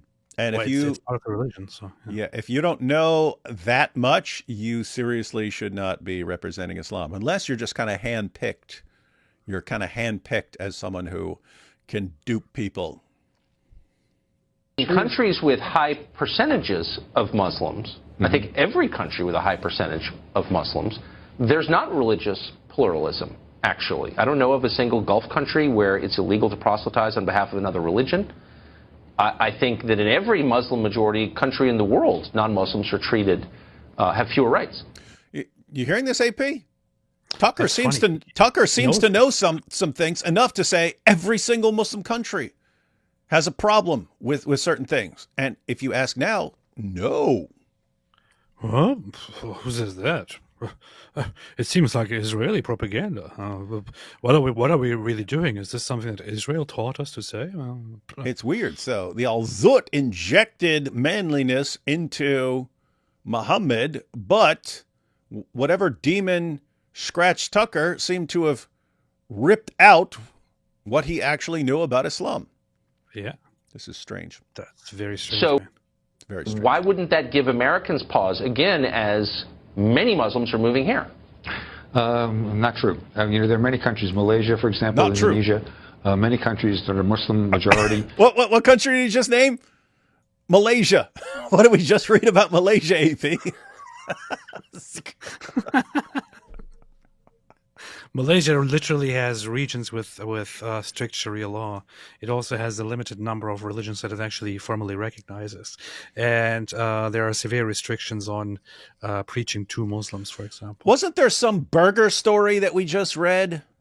Oh, yeah, I think so. I seem to remember something like that. Yeah. Isn't that interesting, guys? Wow. Enshrine the rights of other non-Muslim faiths. Oh, really? He didn't say that other faiths. Tucker didn't say that other faiths had no rights. He said they have fewer rights. Now, in Malaysia, there are people. You will find people who will say, "Oh, no. You have to follow certain of the things that are more appropriate to Islam." But the majority of people there are not like that. You're always going to find some crazy people who want to. But wait a second. I mean, every Arab country, every single one has separate rights for Muslims and non-Muslims. In every single Christian majority country I'm aware of. Fast forward 7 years, he has no idea about any of this, guys. Religious pluralism is the law. So there's a massive difference in outlook. A lot of Muslims Look what he just said. He compared Islam not just as a rule. He compared Muslim majority countries and Christian majority countries. Look at this. People there are not like that. You're always going to find some crazy people who want to. But wait a second. I mean, every Arab country, every single one has separate rights for Muslims and non-Muslims. In every single Christian majority country I'm aware of, religious pluralism is the law. So there's a massive difference in outlook. A lot of Muslims seem to see Islam not just as a religion, but as a political system. I mean, that seems real to me. Why? That seems real to me for now. Well, you're talking about religious versus cultural attitudes. Okay. And in a lot of those countries, they are cultural attitudes. If you read the Quran specifically says that you must tolerate. There is no compulsion in religion. Wait, it says you must tolerate? Yeah, and what he quoted Surah 2, verse 256. There's no compulsion in religion. Hey, buddy, what's his name? Bob Morrow, Muslim convert. Let me see if I have court. I have court to be right here. The funny thing is, I want to point out very quickly. He says it's a cultural component that these countries have different rights for Muslims and different rights for different religions. Excuse me. Those countries base that explicitly on Islamic law. Yeah, and look, buddy. I have one of the volumes of Qurtubi here. Do everyone a favor. Check out the tafsir of Al-Qurtubi, because he does something interesting. He gives all of the Muslim interpretations of Surah 2, verse 256, of all the Muslim commentators down to his time. There are a lot of different understandings and interpretations of Surah 2, verse 256. Go through them all, and he gives a bunch. Go through them all and find one that agrees with your interpretation of it, what you just said. Find one. No one thought it means what you just said. Why? Because they're aware of what the rest of the Quran says. Fight those who do not believe. They're aware of what Muhammad said. I've been commanded to fight people until they say there's no God but Allah and Muhammad is his messenger. They're aware of those things. So their interpretations they have to be consistent with other things that Muhammad said. And if you go with like Ibn Kathir says it's just abrogated. It was abrogated by later commands to fight people based on what they believe. And it's Ibn Kathir's commentary on 256, where he says, therefore, all people should be invited to Islam and to pay the jizya. And if they refuse to convert and they refuse to pay the jizya, they should be fought till they are killed. Don't you think it might be helpful to point that out if we're actually trying to understand Islam? In other words, if you're giving an interpretation that no Muslim held for centuries of Islam, don't you think that might be relevant to this discussion? Anyway, in other words, massive deception. And keep in mind, that doesn't mean he's lying. He may believe this nonsense because someone told it to him and he's never bothered to read any of his sources. But the fact that he's just on television to be spouting complete nonsense, and other people, wow, no compulsion religion. I guess all these jihadis and 14th centuries of Muslims all got all this wrong. This guy knows. It's repulsive. You just wish. I mean, Tucker, he knows more than most, at least in 2018 he did. But wouldn't it be just great if someone were knowledgeable enough, reporters, journalists would be knowledgeable enough to say, wait a minute, you said 256, no compulsion of religion? Let's go through this commentary real quick. Hang on. That's all you need to do. Disgusting. The second chapter of the Quran specifically says that, and specifically enshrines the rights of other people for their religious practice, especially people of the book. So you often hear people say, well, Sharia is intolerant, women are treated badly, gays are treated badly. And then you hear people say, no, actually, it's an early form of feminism and women are empowered. But then if you look at it, actually women have, in the Quran, fewer rights than men do. And that just seems incompatible with attitudes in the West right now. Isn't it weird how much he knew about Islam just 7 years ago that he has no clue about right now? It's weird, man. It's weird. What happened to him? All this was, some sort of amnesia, right? He just lost all these memories. Or was bribed out of them. He got all zooted by the demon. His brain, he zooted my brain in the desert. Well, but think about it. What were the attitudes in the West when the Quran was first revealed? Women didn't have any rights in the West. But in Islam, women had specific rights. They had the right to own property. They had the right to inherit property. They had the right to testify in courts. They had the right to property beforehand. Muhammad's first wife, before Islam was even a thing, Khadija, was a very wealthy woman. That's why she could pick her next boy toy, Muhammad. But they also had the right to be beaten. Did other people have that right? Yeah, so that's what's interesting. They'll say, Islam gave women these rights. How did women in Arabia have these rights before Islam gave them these rights? They obviously had these rights. She was able to propose marriage. She was a wealthy woman and was able to propose marriage to Muhammad. How is that possible? How was she a wealthy woman if they didn't have the right to have property until Muhammad came along? And we listen here, sport. We can't ignore what women during the time of Muhammad said about the impact of Islam on them. What did Aisha say? A woman who learned Islam from Muhammad himself as he was inserting this knowledge into her. She said, I have not seen any woman suffering as much as the believing women. Muslim women were treated worse than non-Muslim women, than pagan women, according to Aisha herself. How does this guy not know this basic information? What are you giggling about, silly? Did you really have to say it like that? Oh, yeah. Well, no, I didn't have to, but I chose to. Rights didn't come in the West until the 20th century. I think that's all true. In the West of the 20th century. The United States didn't exist back then, too. Oh, boy. But we're in the 21st century. I know. And things are very different now. Yeah. And so you still, for example, in countries governed by Sharia, see things like female testimony being less valuable than male testimony. So Tucker knows about the testimony of women being less valuable than the testimony of men. I'm saying that because he definitely forgot that. He definitely forgot that, as we're about to see.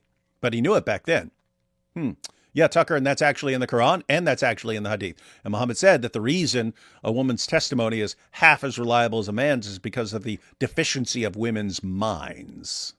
Yes. Rights are different for daughters than they are for sons. Men and women are not treated equally under Sharia right now. So why is that not a problem if we're trying to assimilate a lot of Muslims into this country? Well, are you saying it's a problem in those countries or a problem in the United States? I'm saying, look, I'm interested in America, and there's a massive effort on the part of the left to import a lot of Muslims here for whatever reason. And I'm not against it necessarily, but I just think that it's really important for people to assimilate to the values of the country to which they're moving. And they do. And I'm worried that they won't because it's so different. Their attitudes are so different from ours. No, not really. Because most of the people who have come here are different people. They're a very well-educated group. Many people came here for advanced studies. They came here to practice in various professions. Nothing to worry about. And under Sharia law, let's say just on the concept of inheritance, you can follow with what the Quran says about inheritance, or you can follow what the Constitution says about inheritance. So it's really a choice between the individuals. No one is forced to. If somebody wants to follow that and say, all right, I'm going to follow whatever you want, and I hope they will. Bob Morrow, I have to say, I disagree with you, but you are a great spokesman for what you believe. Well, thank you very much. Thanks. Well, you'll be happy to know, Bob Morrow, that Tucker eventually came around to seeing things your way, and he's actually a vocal proponent of Sharia now, and thinks that it's awesome. Congratulations, Bob Marley, you did it. Bob Marley did it again. If I did it again. Couple super chats, and then we're going to see the new Tucker, ladies and gentlemen, the new Tucker. Charitard says, still a Mug Club member. Hope to see you and Crowder collab or do an interview sometime. Yeah, he asked me to do that a long, long time ago when I just wasn't I wasn't interested in collaborating with anyone. And then a couple years later, I asked him to collaborate on something and then didn't get a response. So probably not going to happen. But picking up a career in sucking off Muslims seems to be a concomitant of hating on the Jews. Nick low-key does it too. Yeah, he does it. He do that. I just had a flashback to a dude named Sarad. He was talking to me and Nabil, and he said concomitant, and we both go, "What the heck did you just say?" He says concomitant. It's like, we both said, "Quit making up words," right? And he says, "No, it means they go together. You can't have one without the other." And then we had to look it up. Turns out it was actually a real word. Well, funny. Nice. Nothing. Has Tucker taken to the manliness injections like Muhammad? First it was Putin and now it's Qatari men. Maybe they just take turns. Yep, all sorts of interesting ideas being injected into Tucker. 20% of 1 billion people. Yeah, I would call that concerning. It's actually 2 billion. Islam is the synagogue of Baal Hubal. That's the second dilemma. It's like being told you're adopted into the family of Abraham, but it was actually Caligula. The fact that Tucker knows better means he's willfully evil or possessed by Scratchy the Demon. Scratchy the Demon, that's funny.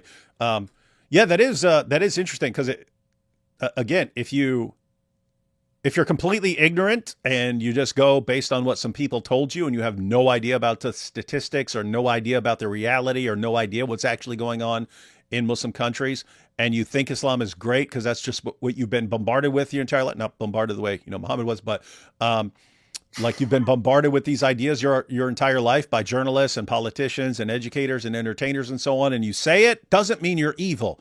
If you actually know and then you start praising it, that does seem willfully evil. So yes, Tucker is seems to be a different sort of guy right now. Do a show with Shamunian on Second Dilemma. He loves y'all. Probably not going to happen. Hello, good to see you all. Yes. Hey, Ida, how you doing? What's up, Ida? Ida is beast. If any other group had the propensity towards violent and subjugating behavior, terrorism, etc., they would be banned, but not followers of Islam. Yeah. Yeah, Muslims are in a special category because they're victims. Anna Kasparian is spreading the dancing Israeli conspiracy theory and claims Israel is going to kill her. Yeah, I saw her. I'm not suicidal. If it happened to me, everyone's saying the same thing. Oh, if anything happened to me, it's because the Jews. Seriously, guys, Mossad could take you out anytime you want, but you just keep running your mouth. Kind of seems like they're not terribly concerned about you. Yeah. The Young Turks has somehow become crazier. Yeah, seemed impossible, but it's true. Maybe there needs to be a going after the Young Turks thing to be done. Maybe we need to go after the Young Turks. Dude, I told you, I gave you this awesome idea like about a month ago, and I said we should do a regular show. It's called Jews React. We'll get a couple of our Jewish friends, and we just play clips for them of all the insane things people are saying, and just get their reactions. Because you really have these people who've just never interacted with Jews except on like Twitter and have no clue what it's like to actually just talk to a Jew person to person and see actually they don't say all this stuff you support. And anyway, let's see. Why has the spirit of stupid infected the planet? Yeah, the entire planet has apparently been al-zooted by the spirit of stupid. All right. The spirit of stupid. Now for the new Tucker, everyone. We've got, not the nude Tucker, the new Tucker. And this is an interview he did, this was just weird. It's a guy who's like concerned about the drug industry and stuff like this and people getting addicted to drugs and all this stuff. And Tucker just like randomly starts inserting, I mean, come on, Islam's the solution for all this stuff. But here he's talking about Afghanistan. So here we go, guys.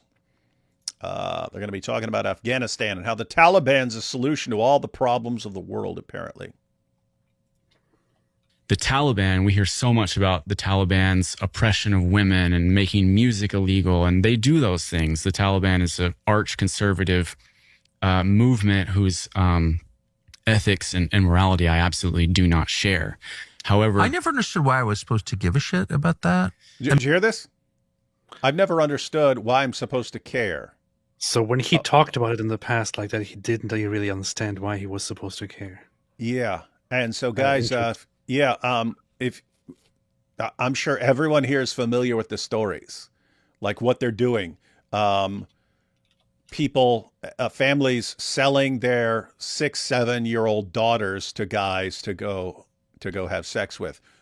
girls not being allowed to go to school anymore. I've never understood why we should care about any of this.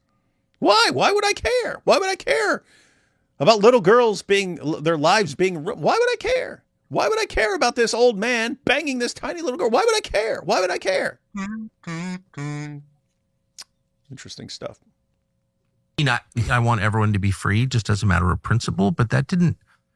But moving, metric tons of heroin into my country, that seems like a real story. Whether people can, girls can get PhDs in feminist studies or whatever.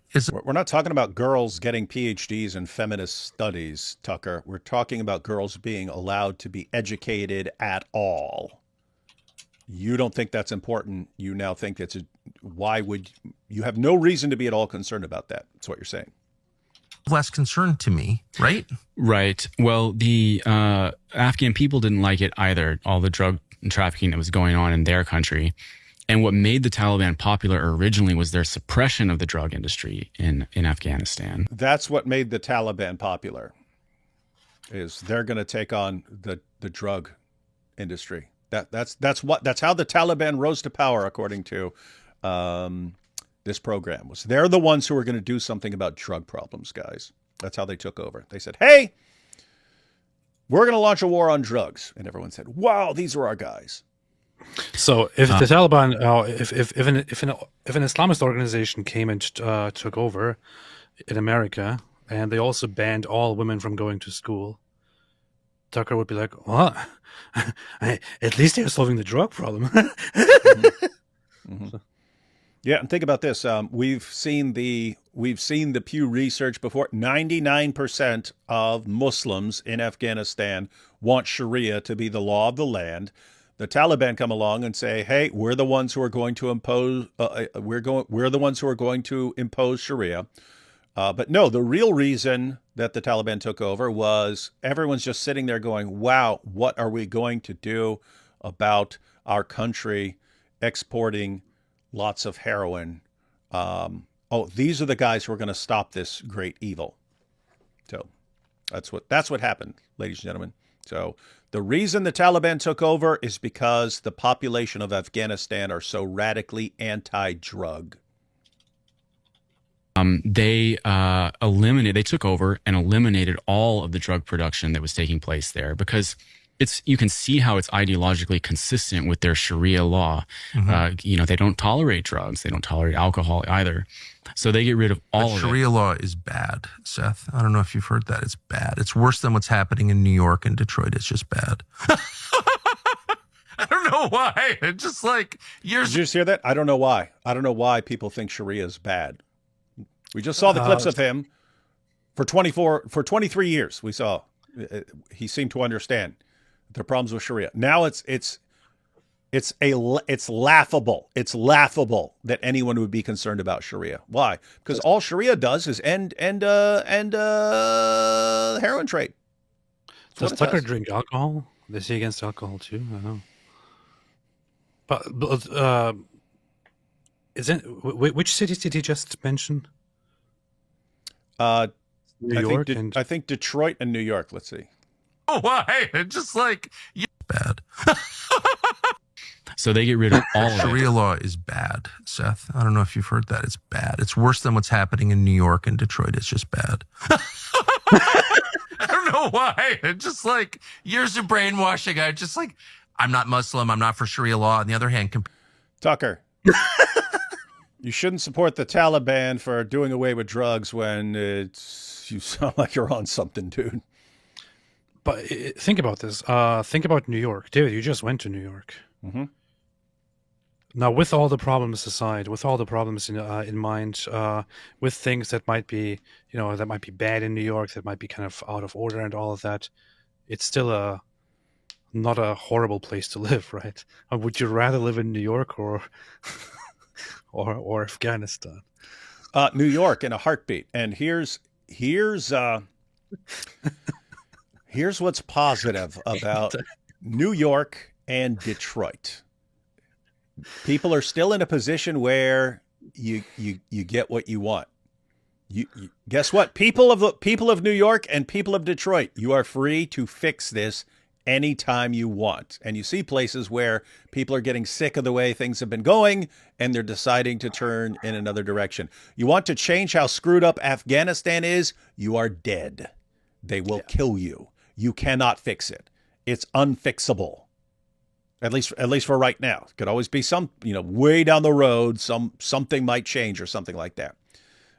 Places where people are free to change minds, to convince people to change things, where people can vote for leaders who are going to change things.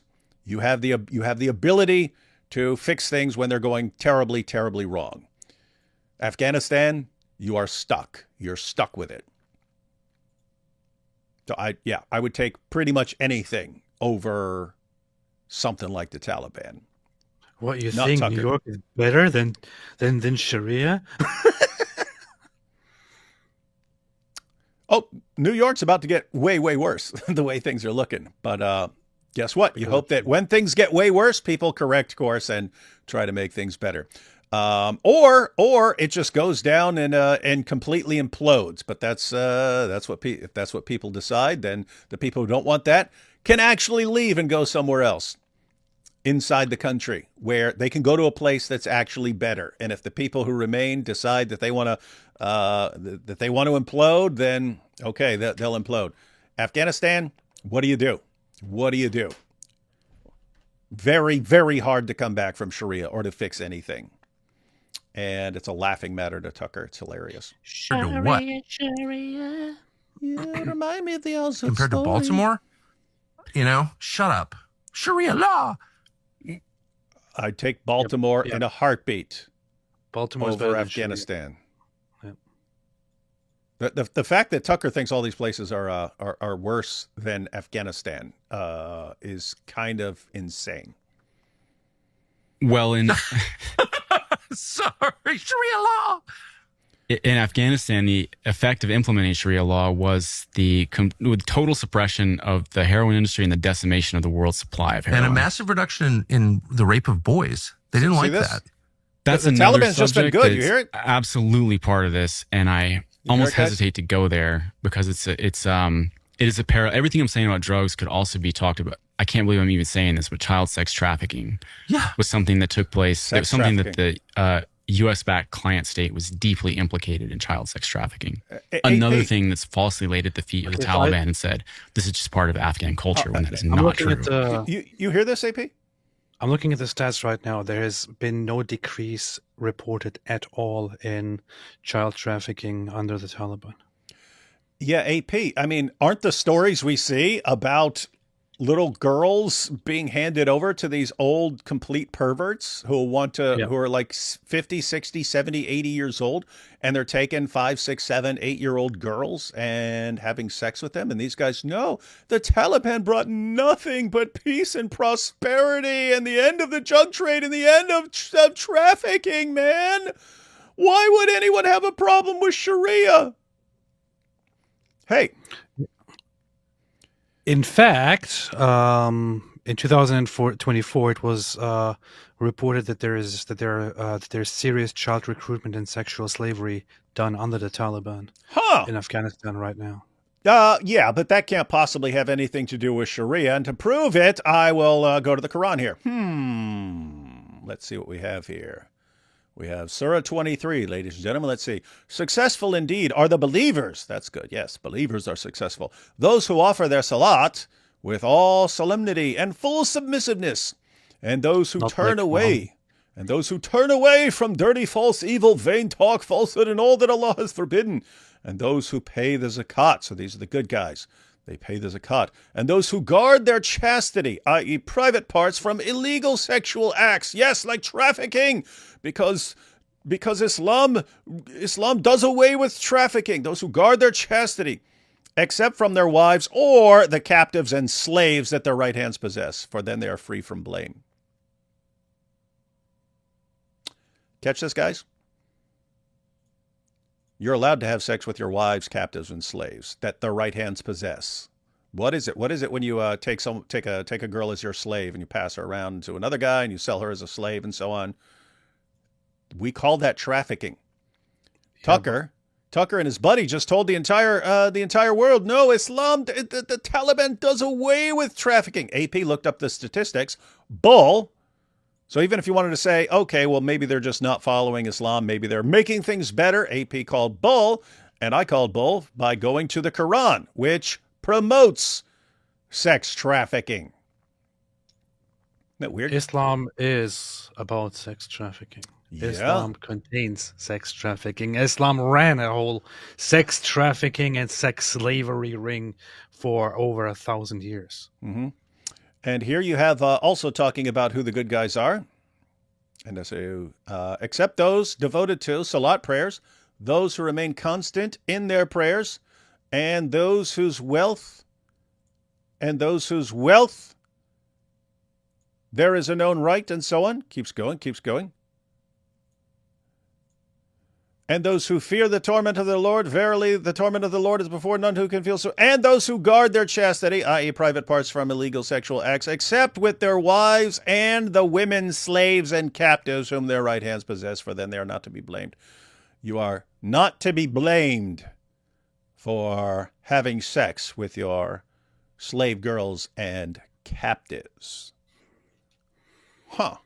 But Tucker says something else. So, Tucker has a popular show, tells us how great Islam is, how great Sharia is for ending some of these horrible, evil practices.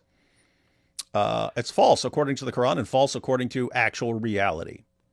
But they'll say to be fair, when it comes to Islam, should I trust what the Quran says or what Tucker Carlson says? Yeah, you should trust that. You should trust that dude, Bob Marley, that we already saw. Exactly. Trust Bob Marley and not Tucker from 2 years ago, 5 years ago, 10 years ago, or anything like that. Trust Tucker Carlson now. Alhamdulillah. And don't trust anything else. That's where we are, guys. That's where we are in the world. This is sick evil stuff. Wow. Take a couple of super chats, and we're going to look at another clip from that same interview, and then one from a different interview. Why does Tucker need Qatar money? He's a Nepo baby. Sarah Lee fortune. Really? Sarah Lee? Is he? That's crazy. That's some serious bucks there, man.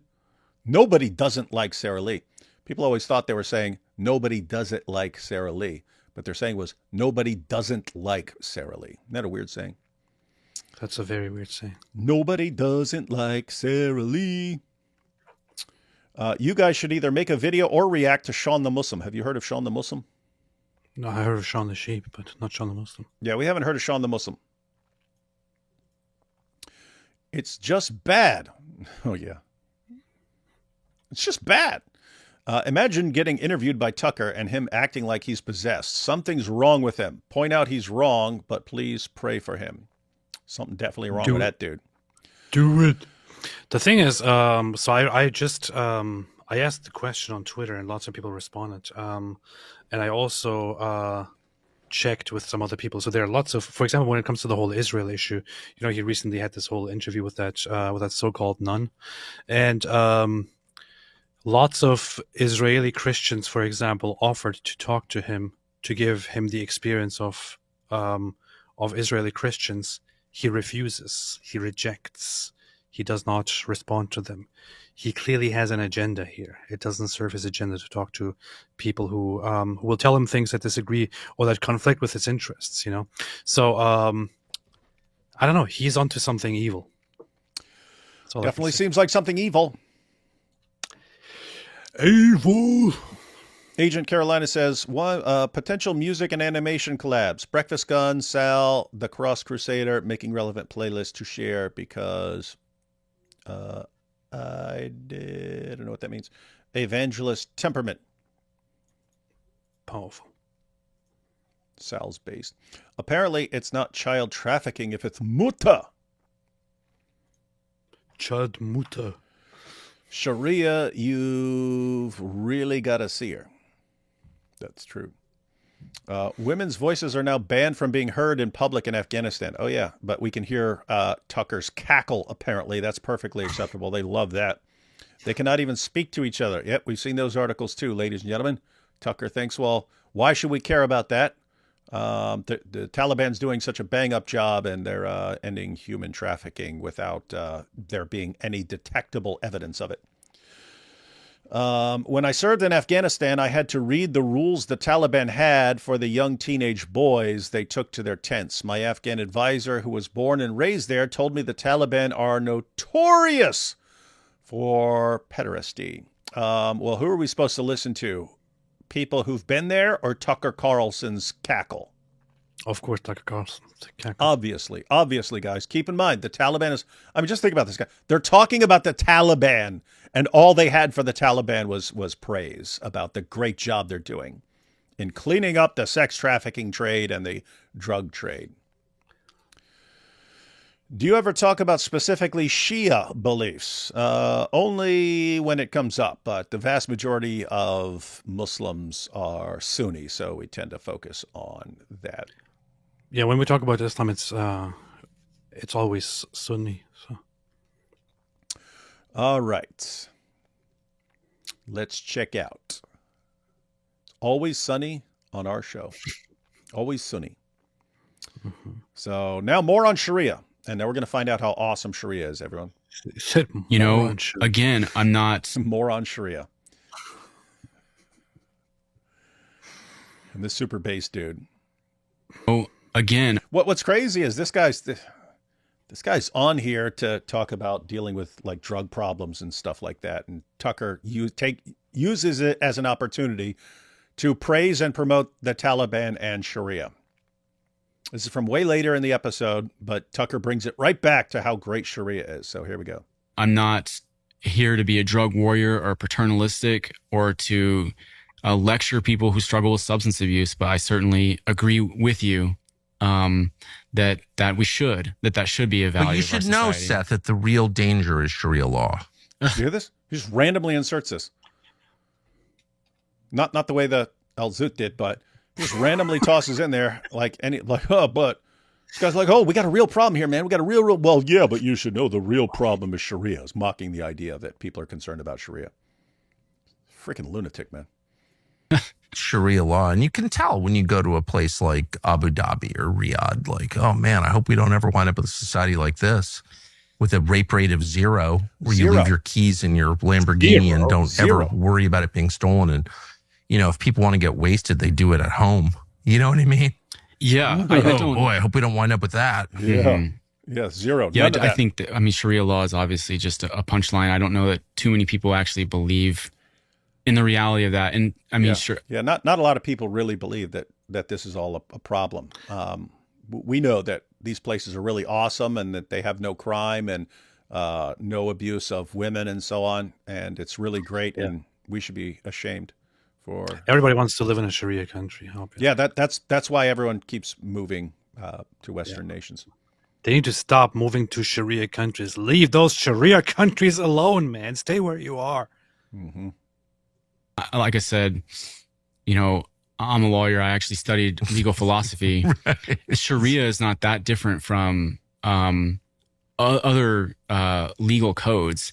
A lot of our own legal code, the Anglo-Saxon common law, Anglo-American common law, derives ultimately from religious authorities. Hope so. Yeah, see? So it's basically the same as Sharia, guys. There's a lot of universal There's a lot of universal values. Universal values. Hammurabi's code is recognizable. I wouldn't want to live under it. It's kind of punitive, but it's not.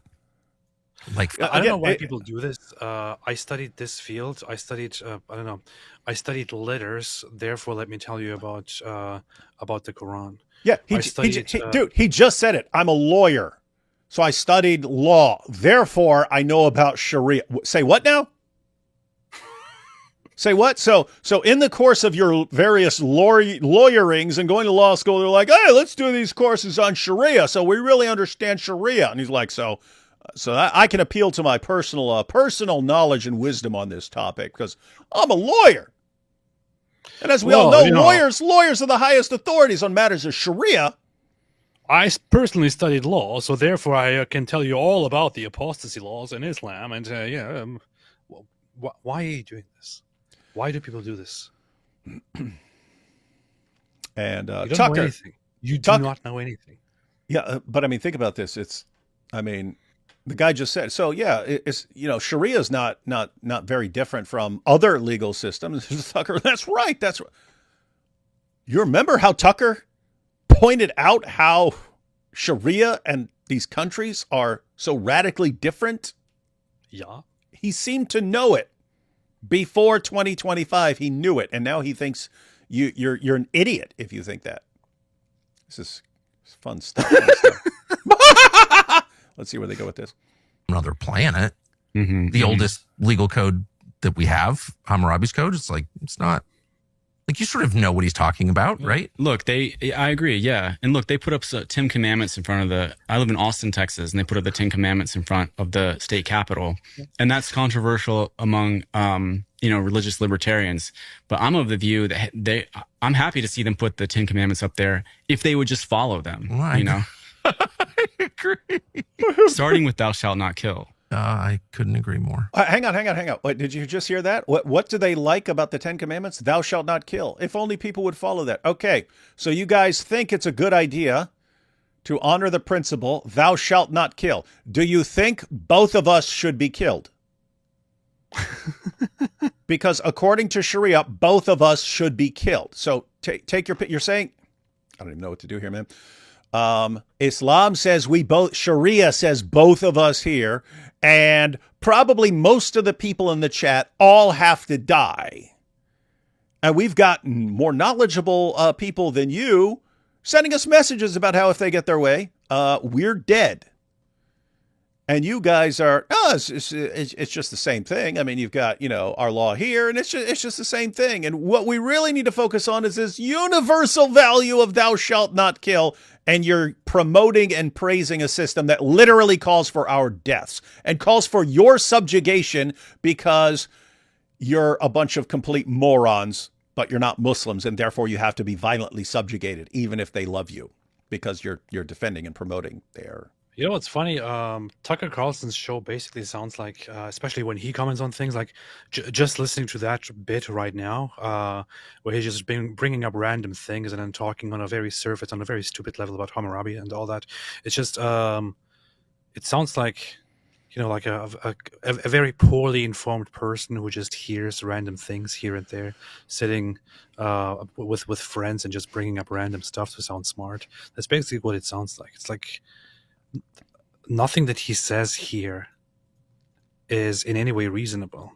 Nothing is actually informative. And then he brings on guests, and then he brings up completely unrelated topics to them and starts praising Sharia when talking to a person about drug problems and all that. What is this, man? This is really the new media? And here's what's interesting, AP, and if you go way back in this episode where Tucker was talking about the testimony of women not being as reliable as the testimony of men. And then here he talks about, hey, if you go to these Gulf countries, they have no rape. Tucker, you might want to see why they get the statistics they do. You know why, Tucker? Because a woman gets raped and then she goes in and reports it to the authorities and they say, well, he says it didn't happen. And then you know what they do? Man. You know what they do then, Tucker? They say, oh, well, he says he didn't do it. You say it happened. So we can't prove anything against him. But guess what? You just admitted that you had sex with someone. So you've acknowledged he's not admitting it. You're admitting that you had sex. And therefore, what happens? They put the woman in prison. And that sends a very clear message to other women not to report on what happens to them. And what happens? Well, then you got no record of rape there. Isn't that great? So wouldn't that be a much better system? But don't take my word for it. Just pulled this up. Don't even know what this is going to say. But Dubai's shameful record on rape. The arrest of a British woman allegedly raped in Dubai mirrors harsh Middle Eastern attitudes towards women and attitudes to women and sexual assault. Huh. That's weird. Huh. What's going on here? Let me see. There's no sexual assault in the Middle East. What are you talking about? Yeah. Well, not that you can prove. Dubai sees and markets itself as a tolerant, cosmopolitan city where East meets West, where Occidental comforts and luxury sit cozily and apparently easily with the Arab Islamic culture. As many visitors to the UAE notice and have mentioned to me, alcohol is readily available in hotels and restaurants. In other words, this isn't even your prime example of a Sharia-compliant country, but they still maintain their attitudes towards women. Unmarried couples often openly share hotel rooms, and visitors to the UAE say they are rarely, if ever, troubled by the authorities over either issue. But recent events in Dubai suggest that this meeting place may not be quite as comfortable or cozy as one may think. On New Year's Eve, a young British woman of Pakistani descent was allegedly raped by a hotel worker at an upmarket hotel in Dubai Marina. She had been celebrating her engagement with her 44-year-old British boyfriend during a 3-day romantic getaway to the city. But based on news reports, their pleasant weekend apparently turned into a nightmare. She reported to the police that a hotel employee followed her into a restroom and raped her. A woman should be able to report a rape to the police anywhere in the world and to expect them to investigate the charge. In some parts of the world, that will actually happen, even though police officials are not always as sensitive or responsive as they should be. But for those of us who live in the Middle East, so this is the person there, it is not really clear what we should do if we're sexually assaulted, abused, or raped. That is because in so many instances, officials either don't take us seriously or, as this case frighteningly illustrates, we may even be charged with a crime ourselves. It became clear in this case that the Dubai authorities were not really interested in whether the young woman had been harmed. The authorities at the Jebel Ali police station in Dubai seemed to be much more intrigued about this young woman's alcohol consumption and her sex life, news reports indicate. Instead of seriously investigating the rape, which carries a harsh sentence under local law, the police charged the woman and her fiancé with drinking alcohol and having illegal sex. They spent a night in jail and were then released on bail. Their passports have been confiscated as they await trial, and if convicted, they may face up to 6 years in prison. Police officials contend that the woman fabricated her story, though they have provided no information to back up their conclusion, and despite the fact that the criminal investigation is apparently not yet complete. The hotel employee, who admitted he had sex with the woman but denies it was rape, has been charged with illegal sex rather than rape. So he admitted that. And if he hadn't admitted that, then they would have nothing on him. This woman's experience is unfortunately not limited to tourists in Dubai. It is an example of how authorities, especially in this region, ignore violence against women every day and turn investigations of crimes against women into moral judgment calls. The real problem is the much broader and more basic one of how societies in the Middle East view women and attempt to control them, placing restrictions on how they should dress, speak, and act in public. Women are seen as custodians of family honor and are coerced into marriage. Even the most open societies in the region continue to fail women by not fully respecting their human rights. Women in the Middle East face discriminatory legal provisions in personal status laws which govern almost every aspect of their lives, including marriage, divorce, custody, and guardianship, and inheritance. Discriminatory provisions in penal codes either exempt or hand down mitigated sentences to male family members who murder their female relatives. Women are also reluctant to report domestic abuse, rape, or other forms of gender-based violence to authorities because of the difficulties they face in seeking redress. A few weeks ago, a young woman was allegedly raped in a restroom. The fact that she was treated like a criminal when she went to police and that women in the Middle East are scared to report such crimes is the real moral outrage. And guys, this happens over and over and over again, especially with domestic workers and so on. They hire women as maids and so on and then do whatever they want to them. The women, if the woman goes and reports, hey, this guy hired me as a maid and then raped me, nothing police can do because it's your word against his word. He says it didn't happen. And your testimony isn't as reliable as his, as Tucker Carlson knows, which means he knows why rapes are underreported. And what's he say? Rape rate of 0 in these places. That's already a lie because they do still have statistics and so on. But even the ones that are reported are a fraction. People know you're not getting justice. If you go to police to report this, you are admitting that you had sex and you're going to prison. And the guy's not. So you don't report it. Tucker thinks that's a great system, vastly superior to ours, and should be praised and honored. Wow, so based. Very, very, very, very based. We have one more clip to check out. Take these couple super chats and we'll check out the last clip. I don't have an evangelist temperament. What's this responding to? Good. I read that the Baha'i religion began after the Baha'u'llah was disillusioned with the Islamic leaders having sex with young boys. I didn't know that, but wouldn't surprise me one bit. Scariest film of 2025, Tucker and Nunn, Possessed. Hopefully Tucker Carlson will lose popularity among the younger generations because what the heck is this? The problem is, guys, you got all sorts of weirdos and people who would love to hear this kind of idiotic nonsense. And he's going to have tons of Muslim fans after this. And maybe that's the point. Another thing I learned in Afghanistan, they had no issue working in the drug trade as long as it goes to the unbelievers. Now, this is interesting. They got a problem with the drug trade if it's going to believers, not if it's going to unbelievers. Interesting. They made lots of money, and the Western countries had a terrible time convincing them to leave the drug trade. This sells to young people reacting to secularism. Yeah. Correction by JT's YouTube. Tucker Swanson McNear Carlson's from Swanson Foods. So it's not Sara Lee, it's Swanson Foods. That's interesting. Got some money, eh? You should bring on Gadfly to talk about the Sharia classes he took in law school. There we go. Yeah.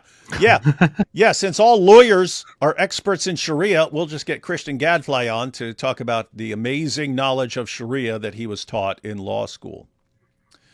And we have the Sharia punishment for leaving Islam is death. Tucker, is that really so bad? Why should we care?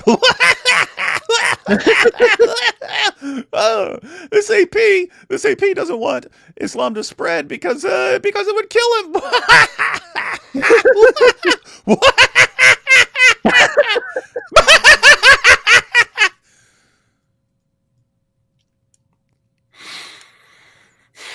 One last video clip. This is from his discussion with Glenn Greenwald. And Tucker was fascinated by this idea of submission. We already saw a little clip of this in the Milk Bar compilation. Just wanted to check it out in context, make sure we're getting this correctly. You describe it much better than I do. I'm still trying to sort it out in my head. It was less than a year ago I saw this. I was like, I've not stopped thinking about it. Glenn Greenwald's also talking about dealing with drug problems and so on, and how you deal with drug problems.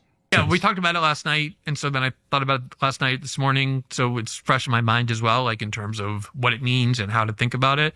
But yeah, it's something that is, I think, it's kind of like sitting there right in plain sight. It's a solution to a lot of things. But for a lot of reasons, you need a lot of vulnerability and humility to strip yourself down that way, to admit your powerlessness. We're constantly taught to affirm our invulnerability, like I'm strong, I'm powerful. Talking about like entering into a drug rehabilitation program, going to a group like Narcotics Anonymous and so on. And, you know, that's hard. That's hard for people because you're kind of like exposing yourself, not the way Muhammad exposed himself to the men of Al-Zut, but in a different way. I can deal with anything, but human beings are by themselves not all that powerful. There's a lot of things we can do. There's a lot unless you get the strength of 30 men injected into you, and then you're super powerful. Things we can't. And the whole point of these kind of addiction groups or whatever, there's a lot of these different kind of groups. I think all communities are like them, is like together, like human beings connecting to each other creates a much bigger power than not connecting to each other in the way the Al-Zut connected with Muhammad. More like a relation, well, not like a relationship like that either. Anyway, you guys get the point. Every human being. Not the way Muhammad got the point of 30 different men, but you know, what is wrong with this, man? Oh, boy. Sitting kind of isolated and alone. Yes. I mean, I believe in a religion that extols humility, that in which humility is like the cover charge. Like you don't get anywhere without humility. that teaches that God like submitted to being tortured to death. So like, and you get on your knees in a church. You 100% like, in as Islam, you you should. like bow on the ground. Like That's exactly right. All an expression of that same. I remember after 9/11 when I was like, all about attacking Islam. I knew nothing about Islam. I'm not Muslim, by the way. I don't work for Qatar. Contrary to what a lot of people think, despite the paychecks from Qatar. I'm not a secret shit. But I remember hearing someone I worked at CNN at the time, and like we had all these endless experts, most of whom kind of worked for the CIA, but whatever. It was amazing. He's talking about like back in the day, it was CNN, and then he's with Fox and everything, and all these experts would be on there, and he seemed to think there was a problem with Islam back then, but now we're going to find out it's no problem at all. Here we go. I realized that later, but I remember who it was come on and be like, Islam is bad. And I was like, sounds bad, whatever. I don't know if I ever met a Muslim, but he's like, Did you hear that? I don't even know if I ever met a Muslim. What was he saying? Oh, I know all kinds of Muslims who are. I know lots of Muslims. Yeah. Islam means submission. And like, let it hang in the air. Like that was self-evidently disgusting. And I was like, I kind of think submission to God is like the whole point of life, but I didn't say anything. I was like, I don't think I'm against that. Actually. See, even back then, he really wasn't against it. He thought it was a great idea. So that's weird. So he was, I guess for all these years, he was saying something that he really disagreed with when he thought Islam was a problem, because he knew even back then that Islam just means submission, and he thinks submission to Allah is a good idea. Anyone who's this guy's such a fraud, man. Totally fake. Totally fake. So I'm starting to think he's totally fake, like Candace. Submits to God? Like, I'm just for that. Well, and the He's for Islam. I think a lot of religions seek the same things, just find different ways to think about how to find them. But the whole point of AA and NA, like the foundation of it, is that you submit to a higher power. Yes. It can be, Like Islam. understanding that there's a lot of people who are now atheists or secular. It doesn't necessarily have to be some like religious conception of a God. Yeah, it's just, it's just all kinds of things you can submit to. No problem with Islam here. And so many people go into these groups and they're adamantly contemptuous of this idea. Like, this is so irrational. I'm not going to pretend that there's some magic thing. And, I used to think that way too. And then I got to the point where I was like, no, you know what actually is irrational? Thinking that there's no higher power than you. Like, I am the highest power. Like that. What the heck is this guy? It's not that funny. Anyway. It's not funny at all. Look at that face. It's the absurd thing. But it's all about, losing that sense that you're invulnerable and understanding that, you can find something higher than yourself. And it could just be the connection of the human group, whatever you want it to be, like whatever you recognize as being able to do things that you can't do is already an acknowledgement that there's a higher power than you. All right, so we had it there. There were times in the past where I thought that I was totally right about everything. And then it just turned out I wasn't right, Mm-hmm. Yeah. Weird stuff. So there you had it, guys. Tucker, after all the stuff he said after all these years, turns out way back in the day, someone told him Islam was just about submission. And he thought, that's actually a really good idea, just submitting to God. If you were absent earlier in the show, ladies and gentlemen, we actually went to the Quran, Surah 4, verse 65, which tells you what submission means. It's not just, hey, you have to submit to God. It's not what Islam says. It says, here is how you submit to God. You submit to God by mindlessly agreeing with everything Muhammad says, no matter how insane it sounds to you. That's what Surah 4 verse 65 says. You can have no real faith until you have no resistance at all against anything Muhammad has decided, and you accept all of Muhammad's decisions about jihad, about child marriage, about everything. You accept all of Muhammad's decisions with full submission. You submit to Allah by submitting to Muhammad. That's kind of a problem, Tucker, and your fans will know absolutely nothing about it because you completely misled them and deceived them with that idiotic nonsense you keep spouting. And you know better, and you're doing it anyway, which means you're evil. You're either completely evil, or that demon did something to you, or you're just for sale to the highest bidder, in which case you're still evil. Loot got him. Yeah, loot got him. Let's go give it to you. Oh, boy. Zoot's gonna give it to you. Gonna give it to you.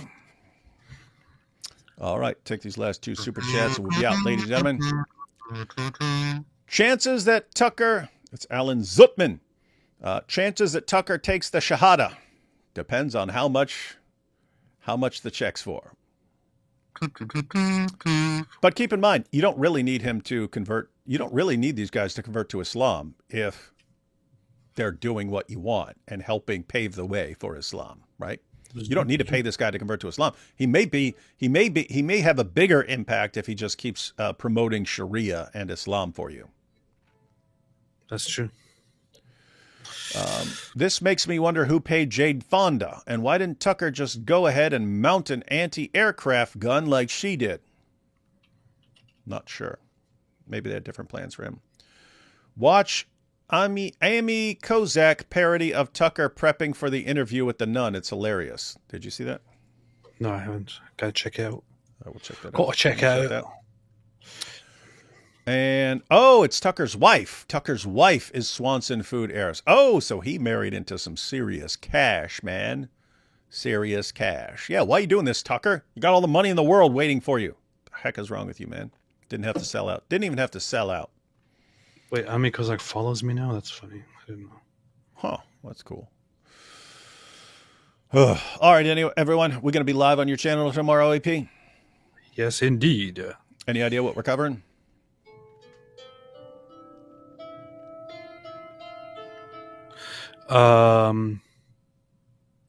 Probably something about Christians or Muslims. Probably something about junk yogurt.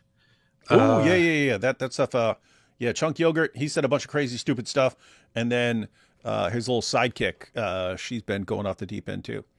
Oh, yeah. So they have both been kind of insane. So I want to address that. I think they need to be tackled, and I also want to challenge him to a debate once again, which I also did there. I ratioed him in his comments by challenging him to a debate and calling him a liar and all that. Because he said something like how everything was completely fine until Israel decided to attack their neighbors or something like that. Mm-hmm. Good point. Powerful point. Islam was just coexisting with everybody, you know. So, yeah, I think I want to go through that. All right, everyone. Seems like what we'll be going through tomorrow. I might make a short regular video about the whole Tucker thing, because it's easy just to play a couple of clips and then play the clips of him going off the deep end and then pointing out a couple other things. I might want a regular, just 12-minute video about this, because people need to pay attention. Creepy stuff going on with some of these popular influencers, but something we're going to be seeing more and more of. All right, guys. We'll catch y'all next time. That's actually pretty good, man. Yeah. Try it on the shofar, and we'll see what. You want to impress us? Do it on the shofar. All right. Catch y'all next time.